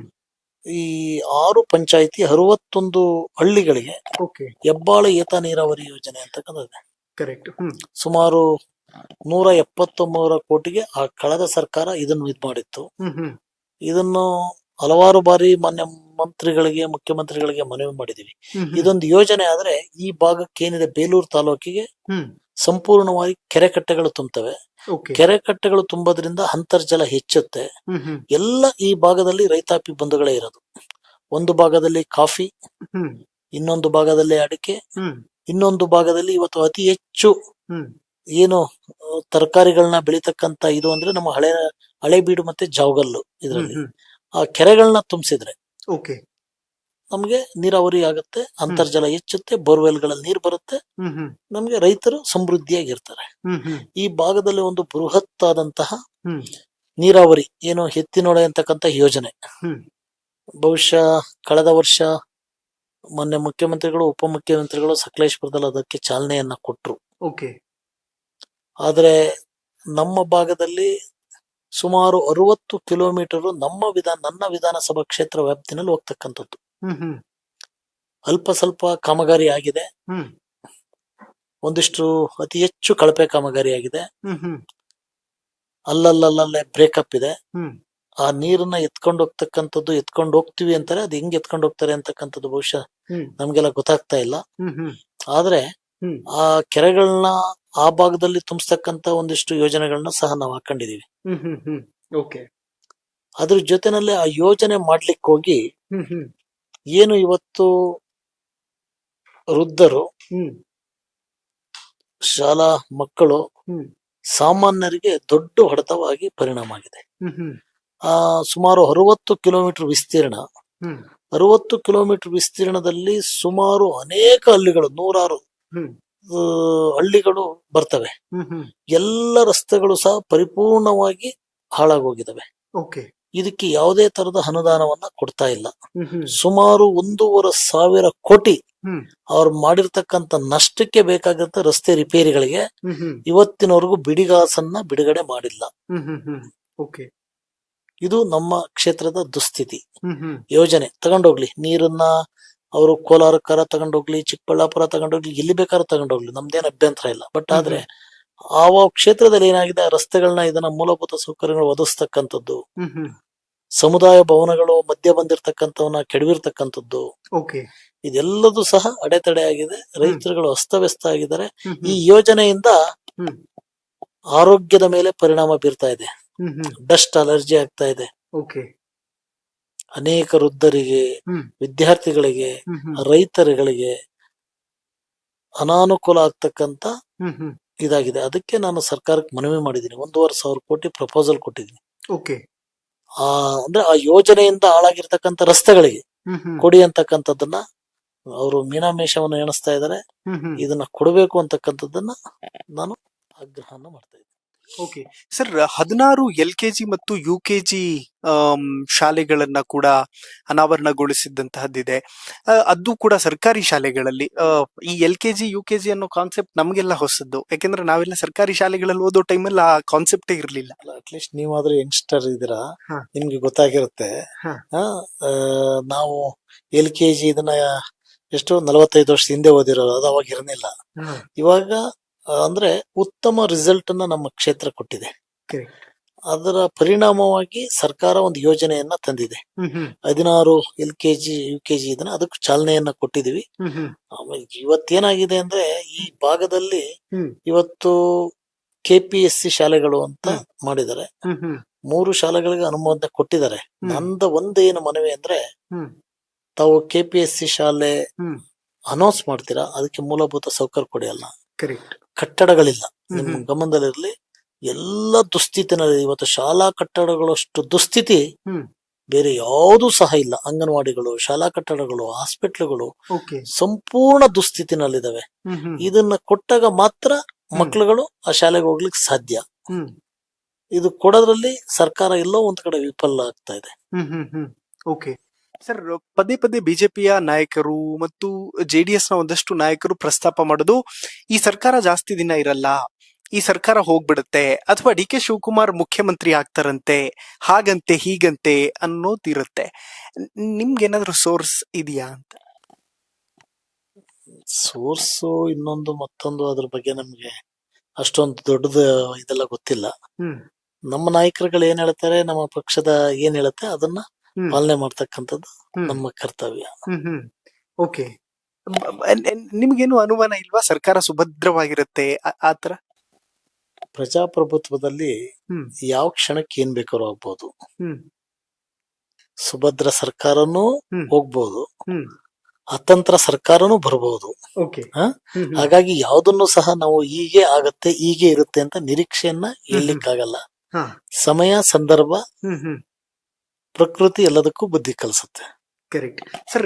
ದೇವರಾಜ ಅರಸು ಹಿಂದುಳಿದ ವರ್ಗಗಳ ಕಲ್ಯಾಣ ಇಲಾಖೆ ಆಗಿರಬಹುದು ಅಥವಾ ವಿಶೇಷ ಚೇತನರ ಕಲ್ಯಾಣ ಇಲಾಖೆಯಿಂದ ಸಿಗುವಂತ ಯೋಜನೆಗಳು ಜನರಿಗೆ ತಲುಪಿಸುವಂತದ್ದು ಬಹುದೊಡ್ಡ ಚಾಲೆಂಜ್. ತುಂಬಾ ಕಡೆಗಳಲ್ಲಿ ಅದನ್ನ ಒಂದು ರೀತಿ ಉಡಾಫೆ ರೀತಿಯಲ್ಲಿ ಮಾಡ್ತಾರೆ, ಬಟ್ ನೀವು ಆತರ ಮಾಡಿಲ್ಲ. ತುಂಬಾ ಜನಕ್ಕೆ ಆ ಯೋಜನೆಗಳನ್ನ ತಲುಪಿಸುವಂತ ನಿಟ್ಟಿನಲ್ಲಿ ಪ್ರಯತ್ನ ಮಾಡಿದಿರಿ. ಎಷ್ಟರ ಮಟ್ಟಿಗೆ ಅದು ಸಕ್ಸಸ್ಫುಲ್ಲಿ ರೀಚ್ ಆಗಿದೆ ಜನಕ್ಕೆ ಅಂತ? ಅಂದ್ರೆ ಬಹುಶಃ ಕಳೆದ 2 ವರ್ಷದಿಂದ ಯೋಜನೆಗಳಲ್ಲಿ ಬಹುತೇಕ ಕುಂಠಿತ ಆಗಿದೆ. ಅಂದ್ರೆ ಗಂಗಾ ಕಲ್ಯಾಣ ಯೋಜನೆಗಳು, ಸಾರಥಿ ಯೋಜನೆಗಳು, ನೇರ ಸಾಲಗಳು, ಈ ತರದ್ದು ಯೋಜನೆಗಳನ್ನ ಸರ್ಕಾರ ಅನುದಾನದ ಕೊರತೆನೋ ಏನೋ ಗೊತ್ತಿಲ್ಲ, ತುಂಬಾ ಅಂದ್ರೆ 1:10 ಇವತ್ತೇನು 10-100 ಇತ್ತು ಅದನ್ನ 1:1 ಇಳಿಸಿದ್ದಾರೆ.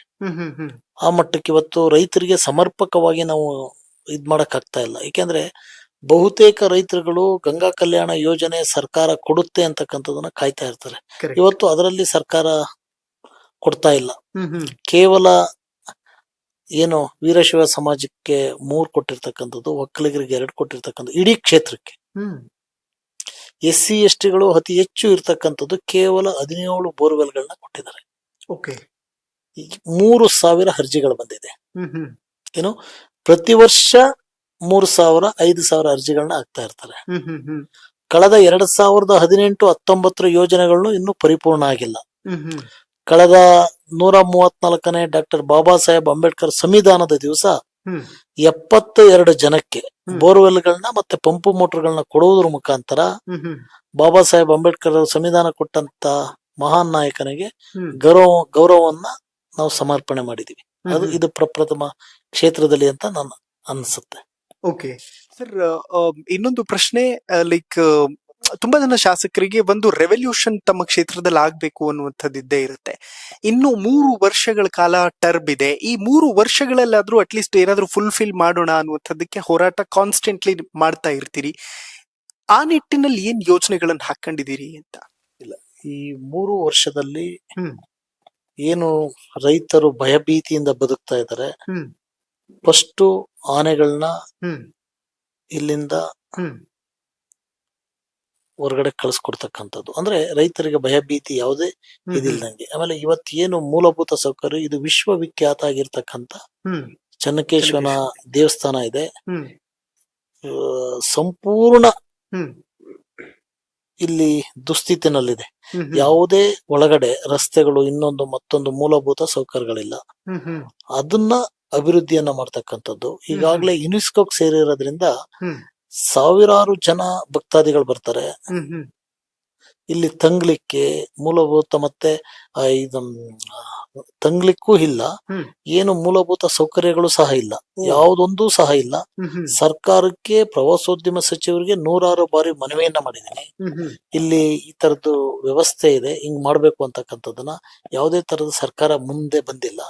ಅದ್ರ ಜೊತೆಯಲ್ಲಿ ಪ್ರಪ್ರಥಮವಾಗಿ ಬೇಲೂರು ಹಳೇಬೀಡು ಪ್ರಾಧಿಕಾರವನ್ನ ಮಾಡಬೇಕು ಅಂತಕ್ಕಂಥದ್ದನ್ನ ಪ್ರಸ್ತಾವನೆಯನ್ನ ಸರ್ಕಾರಕ್ಕೆ ಖಾಸಗಿ ಬಿಲ್ ಅನ್ನು ಮಂಡನೆಯನ್ನ ಮಾಡಿದ್ದೀನಿ. ಓಕೆ, ಯಾಕೆ ಮಂಡನೆಯನ್ನ ಮಾಡಿರ್ತಕ್ಕಂಥದ್ದು ಅಂದ್ರೆ, ಇಲ್ಲಿ ಅಪ್ಪ ಅಮ್ಮನ ಮಧ್ಯೆ ಕೂಸು ಬಡವಾಯ್ತು ಅಂತ ಗಾದಿ ಹೇಳ್ತಾರೆ. ಒಂದು ಕಡೆ ರೆವಿನ್ಯೂ ಇಲಾಖೆ, ಒಂದು ಕಡೆ ಮುಜರಾಯಿ, ಒಂದು ಕಡೆ ಟೂರಿಸಂ, ಇನ್ನೊಂದು ಕಡೆ ಯುನೆಸ್ಕೋ. ಇದ್ರೆಲ್ಲದರ ಮಧ್ಯದಲ್ಲಿ ಅಭಿವೃದ್ಧಿ ಅಂತಕ್ಕಂಥದ್ದಿಲ್ಲ. ಉದಾಹರಣೆಗೆ ಇಲ್ಲಿ ಒಂದು ರಂಗಮಂದಿರ ಅಂತಕ್ಕಂಥದ್ದಿದೆ. ಹೌದು, ಯಾವ ಕ್ಷಣದಲ್ಲಿ ತಾವು ವೀಕ್ಷಣೆಯನ್ನ ಮಾಡುವುದು, ಯಾವ ಕ್ಷಣದಲ್ಲಿ ಬಿದ್ದೋಗುತ್ತೆ ಅಂತ ಗೊತ್ತಿಲ್ಲ. ಬಯಲು ರಂಗಮಂದಿರ ಯಾರೊಬ್ರು ಸಹ ಅದ್ರ ಬಗ್ಗೆ ಆಸಕ್ತಿಯನ್ನ ವಹಿಸ್ತಾ ಇಲ್ಲ. ಮುಜರಾಯಿ ಕೇಳಿದ್ರೆ ಆರ್ಕಲಾಜಿಕಲ್ ಬರುತ್ತೆ ಅಂತಾರೆ, ಆರ್ಕಲಾಜಿ ಕೇಳಿದರೆ ಟೂರಿಸಂ ಬರುತ್ತೆ ಅಂತಂದ್ರೆ. ಈ ಒಂದು ಉದ್ದೇಶದಿಂದ ಎಲ್ಲದೂ ಸಹ ಇದ್ರ ಬರಬೇಕು, ಪ್ರಾಧಿಕಾರ ರಚನೆ ಆಗ್ಬೇಕು. ಬೇಲೂರು ಹಳೇಬೀಡು ಪ್ರಾಧಿಕಾರ ರಚನೆ ಆಗ್ಬೇಕು ಅಂತ ಖಾಸಗಿ ಬಿಲ್ನು ಸಹ ಮಂಡನೆ ಮಾಡಿದ್ದೀನಿ. ಬಹುಶಃ ಸರ್ಕಾರ ಅದಕ್ಕೆ ಯಾವುದೇ ತರದ ಇನ್ನೂ ಇದು ಕೊಟ್ಟಿಲ್ಲ.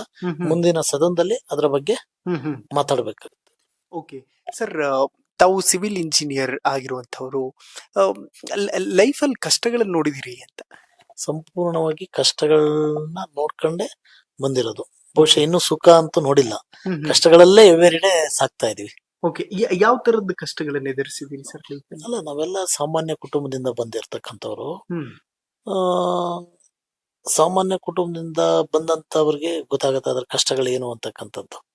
ಯಾಕೆ ಅಂತ ಅಂದ್ರೆ, ಇವತ್ತು ದುಡಿಮೆ ಅಂತಕ್ಕಂಥದ್ದು ಬಹು ಮುಖ್ಯವಾಗಿರ್ತಕ್ಕಂಥದ್ದು. ಸಮಾಜದಲ್ಲಿ ಆರ್ಥಿಕವಾಗಿ ಶಕ್ತಿ ಇಲ್ಲ ಅಂದ್ರೂ ಕಷ್ಟ, ಸಾಮಾಜಿಕವಾಗಿ ಶಕ್ತಿ ಇಲ್ಲ ಅಂದ್ರೂ ಕಷ್ಟ, ಎಲ್ಲದೂ ಬೇಕಾಗಿರ್ತಕ್ಕಂಥದ್ದು. ಹಂತವಾಗಿ ಆ ಭಗವಂತನ ಅನುಗ್ರಹದಿಂದ ಇವತ್ತು ಈ ಮಟ್ಟಕ್ಕೆ ಭಗವಂತ ತಂದಿದ್ದಾನೆ. ತೃಪ್ತಿ ಇದೆ, ಜನಸೇವೆ ಮಾಡೋದಕ್ಕೆ ತೃಪ್ತಿ ಇದೆ. ಓಕೆ ಸರ್, ನನಗಾಗ್ಲೇ ಹೇಳ್ತಾ ಇದ್ರಿ, ನನ್ನ ಹೆತ್ತವರನ್ನ ನಾನು ಕಳ್ಕೊಂಡೆ ತಾಯಿನ ಅಂತ. ತಾಯಿಯನ್ನ ಮರೆಯೋದು ತುಂಬಾ ಕಷ್ಟ. ಬಟ್ ಯಾವ್ದಾದ್ರು ಒಂದು ಕ್ಷಣ ಅಥವಾ ಯಾವುದೋ ಒಂದು ಕಾರ್ಯಕ್ರಮಕ್ಕೆ ಹೋದಾಗ ನಿಮಗೆ ಸನ್ಮಾನ ಮಾಡುವಂಥದ್ದಾಗ್ಲಿ, ಅಥವಾ ನಿಮ್ಮ ಹಿಂದೆ ಮುಂದೆ ಜನ ಇದ್ದಾಗ ಅದನ್ನ ನೋಡಿ ಸಂಭ್ರಮಿಸೋದೇ ತಂದೆ ತಾಯಂದ್ರು. ಫೀಲ್ ಆಗುತ್ತಾ ಈ ಕ್ಷಣಕ್ಕೂ ಕೂಡ ಅಂತ? ಖಂಡಿತ ಆಗುತ್ತೆ. ಎತ್ತರುಣವನ್ನ ಯಾರೂ ಸಹ ಈ ಜಗತ್ತಲ್ಲಿ ತೀರ್ಸಕ್ಕಾಗಲ್ಲ. ತೀರ್ಸಕ್ ಸಾಧ್ಯನೇ ಇಲ್ಲ. ಅದು ಫೀಲ್ ಆಗೇ ಆಗುತ್ತೆ. ಏನ್ ಕನಸುಗಳಿತ್ತು ಸರ್ ಅವ್ರಿಗೆ ನಿಮ್ ತಾಯಿ? ಅಲ್ಲ ಅಂದ್ರೆ ಕನಸುಗಳು ಅನ್ನೋದಕ್ಕಿಂತ ಸುಖ ಜೀವನವನ್ನ ಮಾಡಿದ್ರು. ಅವ್ರಿಗೆ ಯಾವುದೇ ತರದ ಕನಸುಗಳು ಅನ್ನೋದಕ್ಕಿಂತ ಚಕ್ಕವಾದ ಸಂಸಾರವನ್ನು ನಡೆಸಿದ್ರು. ಅವ್ರಿಗೆ ತೃಪ್ತಿ ಇತ್ತು. ಈ ಜಗತ್ತಲ್ಲಿ ಯಾರಿಗೂ ಸಹ ಗೊತ್ತಿದೆಯಲ್ವಾ, ಯಾರಿಗೆ ಹುಟ್ಟು ಉಚಿತ, ಸಾವು ಖಚಿತ. ಹಾಗಾಗಿ ಎಷ್ಟೆಷ್ಟು ದಿವಸ ಯಾರ್ಯಾರು ಬದುಕಬೇಕು, ಏನ್ ಮಾಡ್ಬೇಕು ಅಂತ ಬ್ರಹ್ಮನ ಲಿಪಿ ಇರುತ್ತೆ. ಆ ಲಿಪಿನಲ್ಲಿ ಎಲ್ಲರೂ ಹೋಗ್ಲೇಬೇಕು.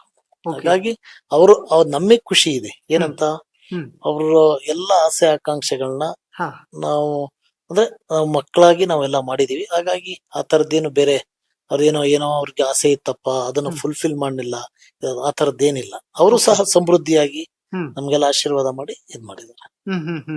ಬಟ್ ಸ್ಪಿರಿಚುವಲಿ ಸರ್, ಲೈಕ್ ಯಾವಾಗ ನಾವು ತಾಯಿಯನ್ನ ಕಳ್ಕೊತೀವೋ ನಮ್ಗೆಲ್ಲೋ ಒಂದ್ ಕಡೆ ಫೀಲ್ ಇರುತ್ತೆ, ಅಂದ್ರೆ ನಮ್ಗೆ ಎಂಥದ್ದೇ ಕಷ್ಟ ಬಂದ್ರು ನಮ್ ಹಿಂದೆ ಯಾವ್ದೋ ಒಂದು ಶಕ್ತಿ ಇದೆ ಅಂತ. ಆ ಶಕ್ತಿಯ ರೂಪದಲ್ಲಿ ಪರಿವರ್ತನೆ ಆಗಿರುವಂತದ್ ಭಾಸ ಆಗಿದೆಯಾ ನಿಮ್ಗೆ ಅಂತ? ಖಂಡಿತ ಖಂಡಿತ.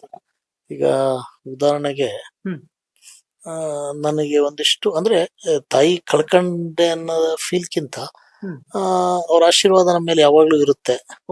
ಅದೊಂದು ಆತ್ಮಸ್ಥೈರ್ಯ ಇದೆ. ಎಲ್ಲೂ ಸಹ ಒಂದಿಷ್ಟು ಪಾಸಿಟಿವ್ ಎನರ್ಜಿ, ಅಂದ್ರೆ ನಮ್ ತಾಯಿ ನಮ್ ಜೊತೆ ಇರ್ತಾರೆ. ಈಗ ದೇವಾನುದೇವತೆಗಳನ್ನ ನೋಡಿಲ್ಲ, ನಮ್ಗೆ ಆಶೀರ್ವಾದ ಮಾಡೋರು ಯಾರು? ನಮ್ಮ ಹಿತೈಷಿಗಳು. ಮೊದಲನೇ ಆಶೀರ್ವಾದ ಯಾರ್ದು? ತಂದೆ ತಾಯಿದು. ಆಮೇಲೆ ನಮ್ಮ ಎಲ್ಲ ವೆಲ್ ವಿಷರ್ಸ್ ಗಳದು. ಅದೇ ಆಶೀರ್ವಾದ. ಭಗವಂತ ನೇರವಾಗಿ ಬಂದು ಆಶೀರ್ವಾದ ಮಾಡಲ್ಲ, ಮಾಡಕ್ ಸಾಧ್ಯನಾ? ಅದನ್ನೇ ನಾವು ಆ ಆಶೀರ್ವಾದ ನಮ್ ತಾಯಿನೇ ಮಾಡ್ತಾ ಇದಾರೆ ಅಂತ. ಸರ್, ನನಗೆ ಯಾವಾಗ್ಲೂ ಈ ಕ್ವಶನ್ ನನಗೆ ಮೈಂಡ್ ಅಲ್ಲಿ ಓಡಾಡ್ತಾ ಇರುತ್ತೆ. ಶಾಸಕರು ತುಂಬಾ ದುಡ್ಡು ಮಾಡಿರ್ತಾರೆ, ಜೇಬಲ್ ಹಣ ಇಟ್ಕೊಂಡಿರ್ತಾರೆ ಅಂತ. ಯಾವತ್ತಾದ್ರೂ ಜೇಬ್ ಖಾಲಿ ಇದ್ದಿದ್ದ ಸಂದರ್ಭಗಳಿದೆಯಾ ಅಂತ? ಯಾಕೆಂದ್ರೆ ರಾಜಕಾರಣದಲ್ಲಿ ನಾವು ದುಡ್ಡೇ ಮಾಡಲ್ವಲ್ಲ, ಹಂಗಾಗಿ ಅದ್ರ ಬಗ್ಗೆ ನಮ್ಗೆ ಅರಿವಿರಲ್ಲ. ಅಂದ್ರೆ ಸಹಜವಾಗಿ ಯಾರಾದ್ರೂ ಬಂದಾಗ ದುಡ್ಡು ಕೊಡುವಂತದ್ದು, ಮತ್ತೆ ಪ್ರತಿನಿತ್ಯ ಬರ್ತಾನೆ ಇರ್ತಾರೆ ಏನೋ ಒಂದು ಸಮಸ್ಯೆ ಹೇಳ್ಕೊಂಡು, ಅಥವಾ ಏನೋ ಕಾರ್ಯಕ್ರಮ ಇದೆ ಅದಕ್ಕೆ ಸ್ಪಾನ್ಸರ್ ಮಾಡಿ ಇದಕ್ಕೆ ಸ್ಪಾನ್ಸರ್ ಮಾಡಿ ಅಂತ. ಯಾವತ್ತಾದ್ರೂ ಜೇಬ್ ಖಾಲಿ ಇರುವಂತ ಸನ್ನಿವೇಶಗಳನ್ನ ಎದುರಿಸಿದೀರಾ ಅಂತ? ಇಲ್ಲ, ಬಹುಶಃ ಒಂದೇನಂದ್ರೆ ನಾವೆಲ್ಲ ರಾಜಕಾರಣಕ್ಕೆ ಬಂದಿದ್ದೆ ಸರ್ವಿಸ್ ಮಾಡ್ಬೇಕು ಅಂತ, ಹಾಗಾಗಿ ಆ ತರದ್ದು ಸನ್ನಿವೇಶ ಏನ್ ಬಂದಿಲ್ಲ.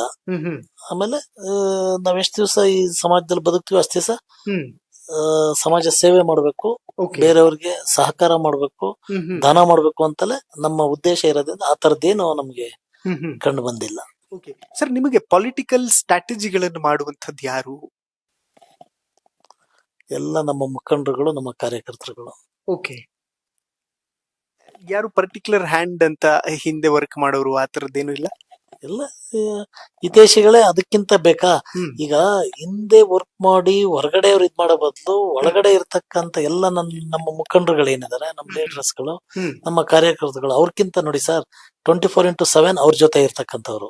ಚುನಾವಣೆ ಏನೆಲ್ಲ ಬಂದ್ರು ಲೋಕಲ್ ಅವ್ರು ಮಾಡಿದಷ್ಟು ಇದು ಬೇರೆ ಮಾಡಕ್ ಸಾಧ್ಯ ಇಲ್ಲ. ಅಂದ್ರೆ ಸರ್, ನೀವು ನಾ ಈ ಹಿಂದೆ ಕೂಡ ಹೇಳಿದ್ದೆ, ಲೈಕ್ ಅನುದಾನ ಬಂತು, ಕೆಲ್ಸ ಆಗ್ತಾ ಇದೆ, ಅಷ್ಟಕ್ಕೆ ಸೀಮಿತ ಅಲ್ಲ. ಆ ಕೆಲ್ಸ ಪರಿಪೂರ್ಣವಾಗಿ ಆಗಿದೆಯಾ ಅಥವಾ ಯಾವ ಮಟ್ಟದಲ್ಲಿ ಆಗಿದೆ ಅನ್ನುವಂಥದ್ದನ್ನ ಪರಿಶೀಲನೆ ಮಾಡ್ತಾ ಇದೀರಿ. ಈಗಲೂ ಕೂಡ ಆ ಪ್ರೋಸೆಸ್ ಕಂಟಿನ್ಯೂ ಇದೆಯಾ? ಅದು ಜಾಸ್ತಿ ಆಗಿದೆ ಇವಾಗ. ಆಮೇಲೆ ಕಡಿಮೆ ಅನುದಾನದಲ್ಲಿ ಅವಶ್ಯಕತೆ ಇರ್ತಕ್ಕಂತಹ ಕೆಲಸವನ್ನ ಮಾಡ್ತಕ್ಕಂಥದಕ್ಕೆ ಆಸ್ ಎ ಸಿವಿಲ್ ಇಂಜಿನಿಯರ್ ಆಗಿ ಆದ್ಯತೆಯ ಮೇರೆಗೆ ಎಲ್ಲೂ ಸಹ ₹1 ಪೋಲಾಗ್ದಂಗೆ ಅದನ್ನ ನಿರ್ವಹಿಸ್ತಾ ಇದ್ದೀನಿ. ಅದು ನನಗೆ ಖುಷಿ ತರ್ತಕ್ಕಿಂತ ಪಬ್ಲಿಕ್ ಖುಷಿ ತಂದಿದೆ. ಇವತ್ತಿನ ಪ್ರಸ್ತುತ ಅಧಿಕಾರಿಗಳು ಸರ್ ಖಂಡಿತ ಮುಂಚೆ ಎಲ್ಲ ಇದಿತ್ತು, ನಮ್ ಬೈತಾರೆ ಅಂತ. ಇವತ್ತು ಅವರೇ ಹೇಳ್ತಾರೆ, ಇಲ್ಲ ಸರ್ ನಮ್ಗೆ ಖುಷಿ ಇದೆ ಕೆಲಸ ಮಾಡೋದಕ್ಕೆ, ನಾವು ಕೆಲಸ ಮಾಡ್ತೀವಿ ಅಂತ. ಸರ್, ನಿಮ್ಗೂ ಈ ಸರ್ಕಾರಿ ಅಧಿಕಾರಿಗಳಿಗೂ ಯಾಕೆ ಪದೇ ಪದೇ ಒಂಥರ ಕ್ಲಾಶ್ ಆಗ್ತಾ ಇರುತ್ತಲ್ಲ? ಕ್ಲಾಶಸ್ ಅದೇನಿಲ್ಲ. ನಮ್ಮ ಸರ್ವಸ್ವ ಏನಂದ್ರೆ ಕಟ್ಟ ಕಡೆಯ ಬಡವ. ಅಧಿಕಾರಿಗಳು ಅವರ ಇತಿಮಿತಿನಲ್ಲಿ ಕೆಲಸ ಮಾಡಿದಾಗ ಘರ್ಷಣೆ ಆಗಲ್ಲ. ಒಬ್ಬ ಬಡವ ಹೋಗ್ತಾನೆ, ಬೆಳಗ್ಗೆ ಅವನು ದುಡ್ದು ತಿಂತಕ್ಕಂಥವನು, ಅವನು ಹೋದಂತ ಸಂದರ್ಭದಲ್ಲಿ ಸ್ಪಂದಿಸ್ನಿಲ್ಲ, ಅವನ್ ಕೆಲಸ ಆಗ್ನಿಲ್ಲ ಅಂದ್ರೆ ಅವನು ನಗರಕ್ಕೆ ಬರ್ತಾನೆ. ನಗರಕ್ಕೆ ಬಂದು ಕೆಲಸ ಆಗ್ನಿಲ್ಲ ಅಂದ್ರೆ ಖರ್ಚು ವೆಚ್ಚ ಅಂತೂ ಬೇಕೇ ಬೇಕು, ದುಶ್ಚಟಕ್ಕೆ ಬಲಿ ಆಗ್ತಾನೆ. ಆ ಕಾರಣದಿಂದ ಅಂತವರ ಬಗ್ಗೆ ಆಸಕ್ತಿಯನ್ನ ಹೊಂದಿ ಅಧಿಕಾರಿಗಳಿಗೆ ಬಡವನ ಕೆಲಸವನ್ನ ಮೊದಲು ಮಾಡಬೇಕು ಅಂತಕ್ಕಂತ ಇದು. ಇವತ್ತು ಕಳೆದ 2 ವರ್ಷದಿಂದ ನೀವು ಸಾರ್ವಜನಿಕರನ್ನ ಭೇಟಿ ಮಾಡಿ, ನನ್ನನ್ನಲ್ಲ, ಕೇಳಿ ನೀವು ಯಾವ ರೀತಿ ಅಧಿಕಾರಿಗಳು ಸ್ಪಂದಿಸ್ತಾ ಇದಾರೆ, ಜನ ಎಷ್ಟು ಖುಷಿಯಾಗಿದ್ದಾರೆ ಅಂತಕ್ಕಂಥದ್ದನ್ನ. ಅಂದ್ರೆ ಅವ್ರಿಗೆ ನೇರವಾಗಿ ಈ ಶಾಸಕನ ಸಂಪರ್ಕ ಇದೆ ಪ್ರತಿಯೊಬ್ಬರಿಗೂ ಸಹ. ಯಾವುದೇ ಜಾತಿ ಇಲ್ದಂಗೆ, ಯಾವುದೇ ಪಕ್ಷಪಾತ ಇಲ್ದಂಗೆ ಪ್ರತಿಯೊಬ್ಬರಿಗೂ ಸಹ ಇಡೀ ಮನೆಯಲ್ಲಿ ನಂಬರ್ ಇದೆ. ಎಲ್ಲರೂ ಕಾಲ್ ಮಾಡ್ತಾರೆ. ಅವ್ರಿಗೆ ಕಾಲ್ ಮಾಡಿದ ತಕ್ಷಣ ಅವ್ರ ಕೆಲಸವನ್ನ ಮಾಡಿ ಸಂಪೂರ್ಣವಾಗಿ ಅವ್ರದ್ದು ವರದಿಯನ್ನ ಕೊಡ್ತಕ್ಕ ಆ ಕ್ಷಣದಲ್ಲಿ ಮಾಡ್ತೀವಿ. ಹಂಗಾಗಿ ಅವ್ರ ಕೆಲಸ ಮಾಡ್ತಕ್ಕಂಥ, ನಾನು ಹೇಳಿದ್ನಲ್ಲ ಪ್ರಥಮದಲ್ಲೇ ಹೇಳಿದೆ, ನಮ್ಮನ್ನ ಯಾರೋ ರಾಜಕಾರಣ ಮಾಡಿ ಅಂತ ಕರ್ಕೊಂಡ್ ಬಂದಿಲ್ಲ, ನಾವೇ ಆಯ್ಕೆ ಮಾಡ್ಕೊಂಡ್ ಬಂದಿರೋದು. ನಿಮ್ ಸೇವೆ ಮಾಡ್ತೀವಿ, ನಮ್ಗೆ ಆಶೀರ್ವಾದ ಮಾಡಿ ಆಯ್ಕೆ ನಾವೇ ಮಾಡ್ಕೊಂಡ್ ಬಂದಿದ್ದೇವಲ್ವಾ. ಮಾಡ್ಕೊಂಡ್ ಬಂದ್ಮೇಲೆ ನಾವು ಪ್ರಾಮಾಣಿಕವಾಗಿ ಕೆಲಸ ಮಾಡ್ಬೇಕಲ್ವಾ. ಕರೆಕ್ಟ್. ಬಡವರಿಗೆ ಎಲ್ಲೋ ಒಂದ್ ಕಡೆ ಇದಾದಾಗ ಒಂದಿಷ್ಟು ಒಂದು 1 or 2% ಆಕ್ರೋಶ ಆಗುತ್ತೆ. ಅದನ್ನ ಮಾತ್ರ ವ್ಯಕ್ತಪಡಿಸಿರ್ತೀವಿ ಹೊರತು ಬೇರೆ ವೈಯಕ್ತಿಕವಾಗಿ ನಂದು ಏನೋ ಕಮಿಟ್ಮೆಂಟ್ ಇಲ್ಲ. Okay. ಯಾವ್ದೋ ಡಿಪಾರ್ಟ್ಮೆಂಟ್ ಇಂದ ಏನೋ ಬರ್ಬೇಕು ಅದಕ್ಕೋಸ್ಕರ ನಾನು ಇದ್ ಮಾಡ್ಬೇಕು ಅಂತಕ್ಕಂಥದ್ದಿಲ್ಲ. ನೀವು ಎಲ್ಲಿ ಬೇಕಾದ್ರೂ ತಗೊಂಡ್ಬರ್ಬೋದು. Is a very clean cheat.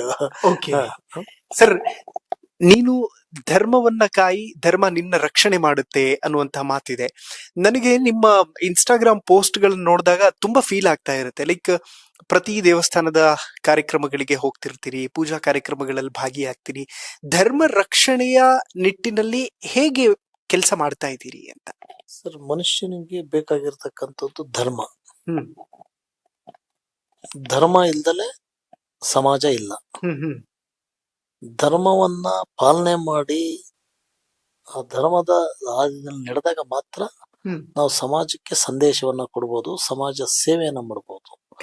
ಅದಿಲ್ದಲ್ಲೇ, ಧರ್ಮನೇ ಇಲ್ದಲ್ಲೇ ನಾವು ಹೋದ್ರೆ ಯಾವ ರೀತಿ ಸೇವೆ ಮಾಡ್ಲಿಕ್ಕೆ ಸಾಧ್ಯ, ಯಾವ ರೀತಿ ಸಮಾಜಕ್ಕೆ ನ್ಯಾಯ ಕೊಡ್ಲಿಕ್ಕೆ ಸಾಧ್ಯ? ಅದಕ್ಕೆ ಧರ್ಮವನ್ನ ನಾವು ಇದ್ದಂತ ಸಂದರ್ಭದಲ್ಲಿ ಧರ್ಮವನ್ನ ಉಳಿಸ್ಕೊಂಡು ಸೇವೆಯನ್ನ ಮಾಡ್ಬೇಕು. ಅದು ನನ್ನ ಮೊದಲನೇ ಆದ್ಯತೆ. ಅಮೇಜಿಂಗ್. ವೆಲ್ ಸರ್, ಫೈನಲಿ ಕಾರ್ಯಕ್ರಮದ ಮುಖಾಂತರ ಏನ್ ಹೇಳೋದಕ್ಕೆ ಇಷ್ಟಪಡ್ತೀನಿ? ಬೇರೆ ಬೇರೆ ಕ್ಷೇತ್ರಗಳಿಗೂ ಕೂಡ ಹೋಗಿ ಶಾಸಕರು 2 ವರ್ಷದಲ್ಲಿ ಏನ್ ಮಾಡಿದ್ರು, ಜನರಿಗೆ ಏನ್ ತಲುಪಿಸಿದ್ರು ಅನ್ನುವಂತಹ ನಿಟ್ಟಿನಲ್ಲಿ ಒಂದ್ ಸಣ್ಣ ಪ್ರಯತ್ನ ಮಾಡ್ತಾ ಇದೀವಿ. ಏನ್ ಹೇಳ್ತೀರಿ ಕಾರ್ಯಕ್ರಮದ ಮುಖಾಂತರ ಜನರಿಗೆ? 2 ವರ್ಷದಲ್ಲಿ ಸಿಕ್ಕಿರ್ತಂತ ಅವಕಾಶನ ಜನಸಾಮಾನ್ಯರಲ್ಲಿ ಒಬ್ಬನಾಗಿ ಜನರ ನಾಡಿ ಮಿಡಿತವನ್ನ ಹರಿತು ಅವ್ರು ಕೊಟ್ಟಂತ ಕೆಲಸವನ್ನ, ಹೇಳಿದಂತ ಕೆಲಸವನ್ನ ಸೇವೆ ಮುಖಾಂತರ ಮಾಡಿ ಅಭಿವೃದ್ಧಿನಲ್ಲಿ ಒಂದಿಷ್ಟು ಕುಂಠಿತ ಆಗಿದೆ. ಸರ್ಕಾರದ ಆಗುವಗಳು ನಿಮ್ಗೆ ಗೊತ್ತಿದೆ. ಆಡಳಿತ ಪಕ್ಷದ ಶಾಸಕರುಗಳೇ ಅವರವರ ಕ್ಷೇತ್ರದ ಹಳಲನ್ನ ವಿಷ ಕುಡಿಬೇಕು ಅಂತಕ್ಕಂಥದ್ದನ್ನ ಹೇಳ್ಕೊಂತಕ್ಕಂತ ಇದಿದೆ. ಬಟ್ ಆದರೆ ನಾವು ಒಂದಿಷ್ಟು ಆ ತರದ ಇರ್ತಕ್ಕಂತ ಇದನ್ನ ನಮ್ಮ ಸ್ವಂತ ದುಡ್ಡಲ್ಲಾಗಲಿ ಕೆಲಸ ಮಾಡಿಸಿ ನಾವು ಗೌರವವನ್ನ ಕಾಪಾಡ್ಕೊಂತಕ್ಕಂತ ಕೆಲಸ ಮಾಡ್ತಾ ಇದೀವಿ. ಇವತ್ತು ಬೇಲೂರು ವಿಧಾನಸಭಾ ಕ್ಷೇತ್ರದ ಜನ ನನಗೆ ಕಳೆದ 23ರಲ್ಲಿ ಆಶೀರ್ವಾದ ಮಾಡಿದ್ದಾರೆ. ಅದಕ್ಕೆ 24 ಅಂದ್ರೆ ಯಾವ ರೀತಿ ಚುನಾವಣೆ ಪೂರ್ವದಲ್ಲಿತ್ತು ಅಂದ್ರೆ, ಇವ್ರನ್ನ ಏನಾರ ಗೆಲ್ಸಿದ್ರೆ ಬೆಂಗಳೂರಿಗೆ ಹೋಗಿ ಸೆಟ್ಲ್ ಆಗ್ತಾರೆ, ನೀವು ಅವಾಗ್ಲೇ ಕೇಳಿದ್ರಲ್ಲ, ಆ ಭಾವನೆ ಇತ್ತು. ಆಮೇಲೆ ಇಲ್ಲಿ ಶಾಂತಿ ಇರಲ್ವೇನೋ ಅಂತಕ್ಕಂಥದ್ದಿತ್ತು. ಇವತ್ತು ಪ್ರತಿಯೊಬ್ಬರಿಗೂ ಸಹ ಶಾಂತಿಯ ಸಂದೇಶವನ್ನ ಕ್ಷೇತ್ರದಲ್ಲಿ ಜನರು ಸಮೃದ್ಧಿಯಾಗಿ ನೆಮ್ಮದಿಯಿಂದ ಜೀವನ ಮಾಡ್ತಾ ಇದ್ದಾರೆ. ಯಾವುದೇ ಗೊಂದಲಕ್ಕೆ ಅವಕಾಶ ಮಾಡಿಲ್ಲ. ಯಾವುದೇ ಜಾತಿ ಧರ್ಮಗಳ ಮಧ್ಯೆ ಒಂದು ಸಣ್ಣ ಗಲಭೆ ಇಲ್ಲ. ಓಕೆ, ಅದು ಜನರಿಗೆ ಕೊಡ್ತಕ್ಕಂತ ಸೇವೆ. ಇಂತ ಒಂದು ಅವಕಾಶನ ಮಾಡ್ಕೊಟ್ಟಿದ್ರೆ ಅದು ಮಾಡ್ತಾ ಇದೀವಿ.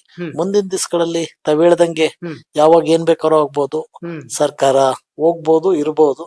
ಮುಂದಿನ ದಿವಸಗಳಲ್ಲಿ ಅನುದಾನ ಬರುತ್ತೆ ಅಂತಕ್ಕಂಥ ನಿರೀಕ್ಷೆ ಇದೆ.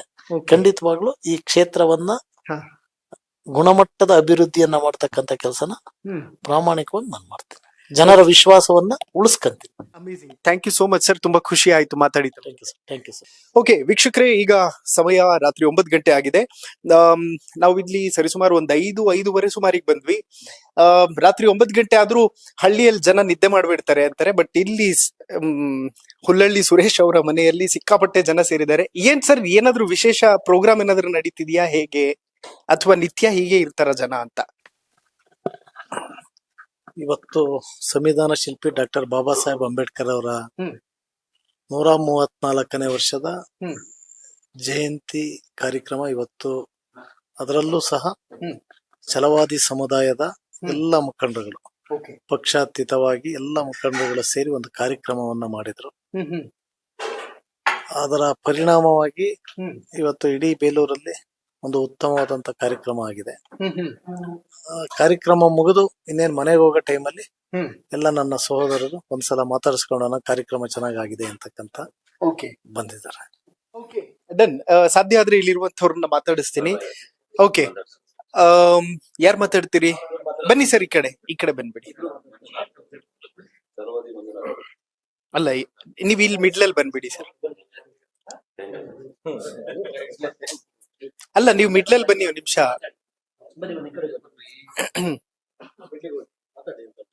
ಓಕೆ, ಏನ್ ಕಾರ್ಯಕ್ರಮ ಆಯ್ತು ಸರ್ ಇವತ್ತು? ಹೇಗೆ ಯಶಸ್ವಿ ಆಯ್ತಾ ಫುಲ್?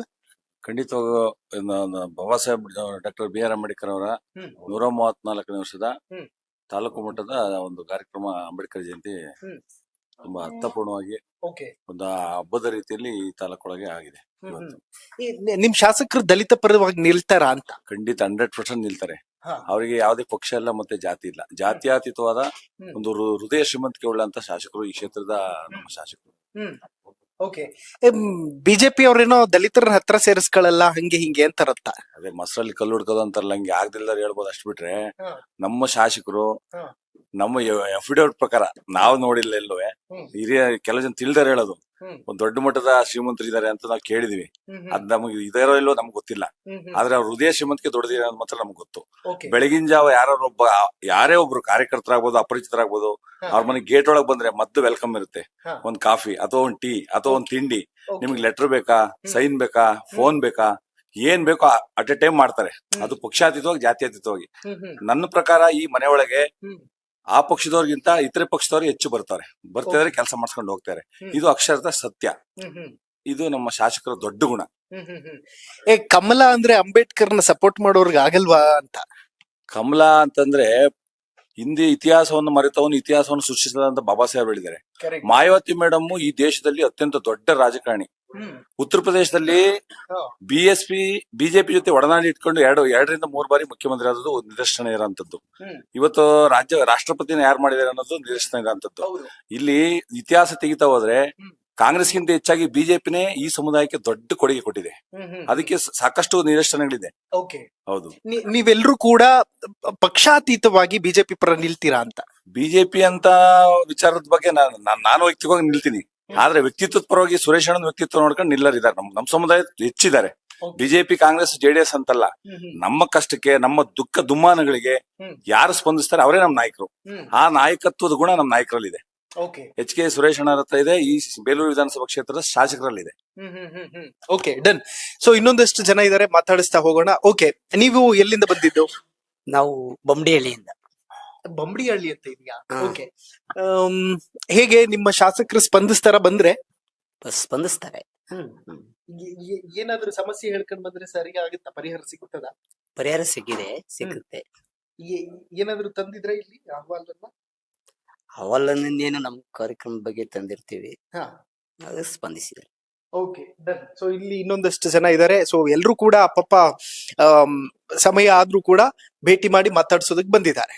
ಓಕೆ, ವೆಲ್ ವೀಕ್ಷಕರೇ, ನೋಡಿದ್ರಲ್ಲ, ನೋಡಿ ಲಾಸ್ಟ್ ಅಲ್ಲಿ ಒಂದು ಕ್ಲೂ ಕೊಟ್ಟೆ ಬಿಟ್ರು. ಅತ್ಲಾಗಿ ಸರ್ಕಾರ ಇರೋದಿಲ್ಲ ಅನ್ನುವಂತ ಕ್ಲೂ ಕೊಟ್ರ ಏನು ಅಂತ ನನಗಂತೂ ಗೊತ್ತಿಲ್ಲ.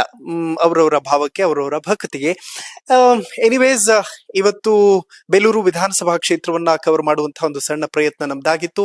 ಏನೆಲ್ಲ ಕೆಲಸಗಳಾಗಿದೆ ಅಂದ್ರೆ ತುಂಬಾ ಜನ ಅದೇ ಕೇಳ್ತಾ ಇದ್ದಿದ್ದು, ಏನ್ ಕೆಲಸ ಆಗಿದೆ ಕ್ಷೇತ್ರಗಳೆಲ್ಲ, ಅದನ್ನ ಕೇಳಿ ಇದನ್ ಕೇಳಿ ಅಂತ.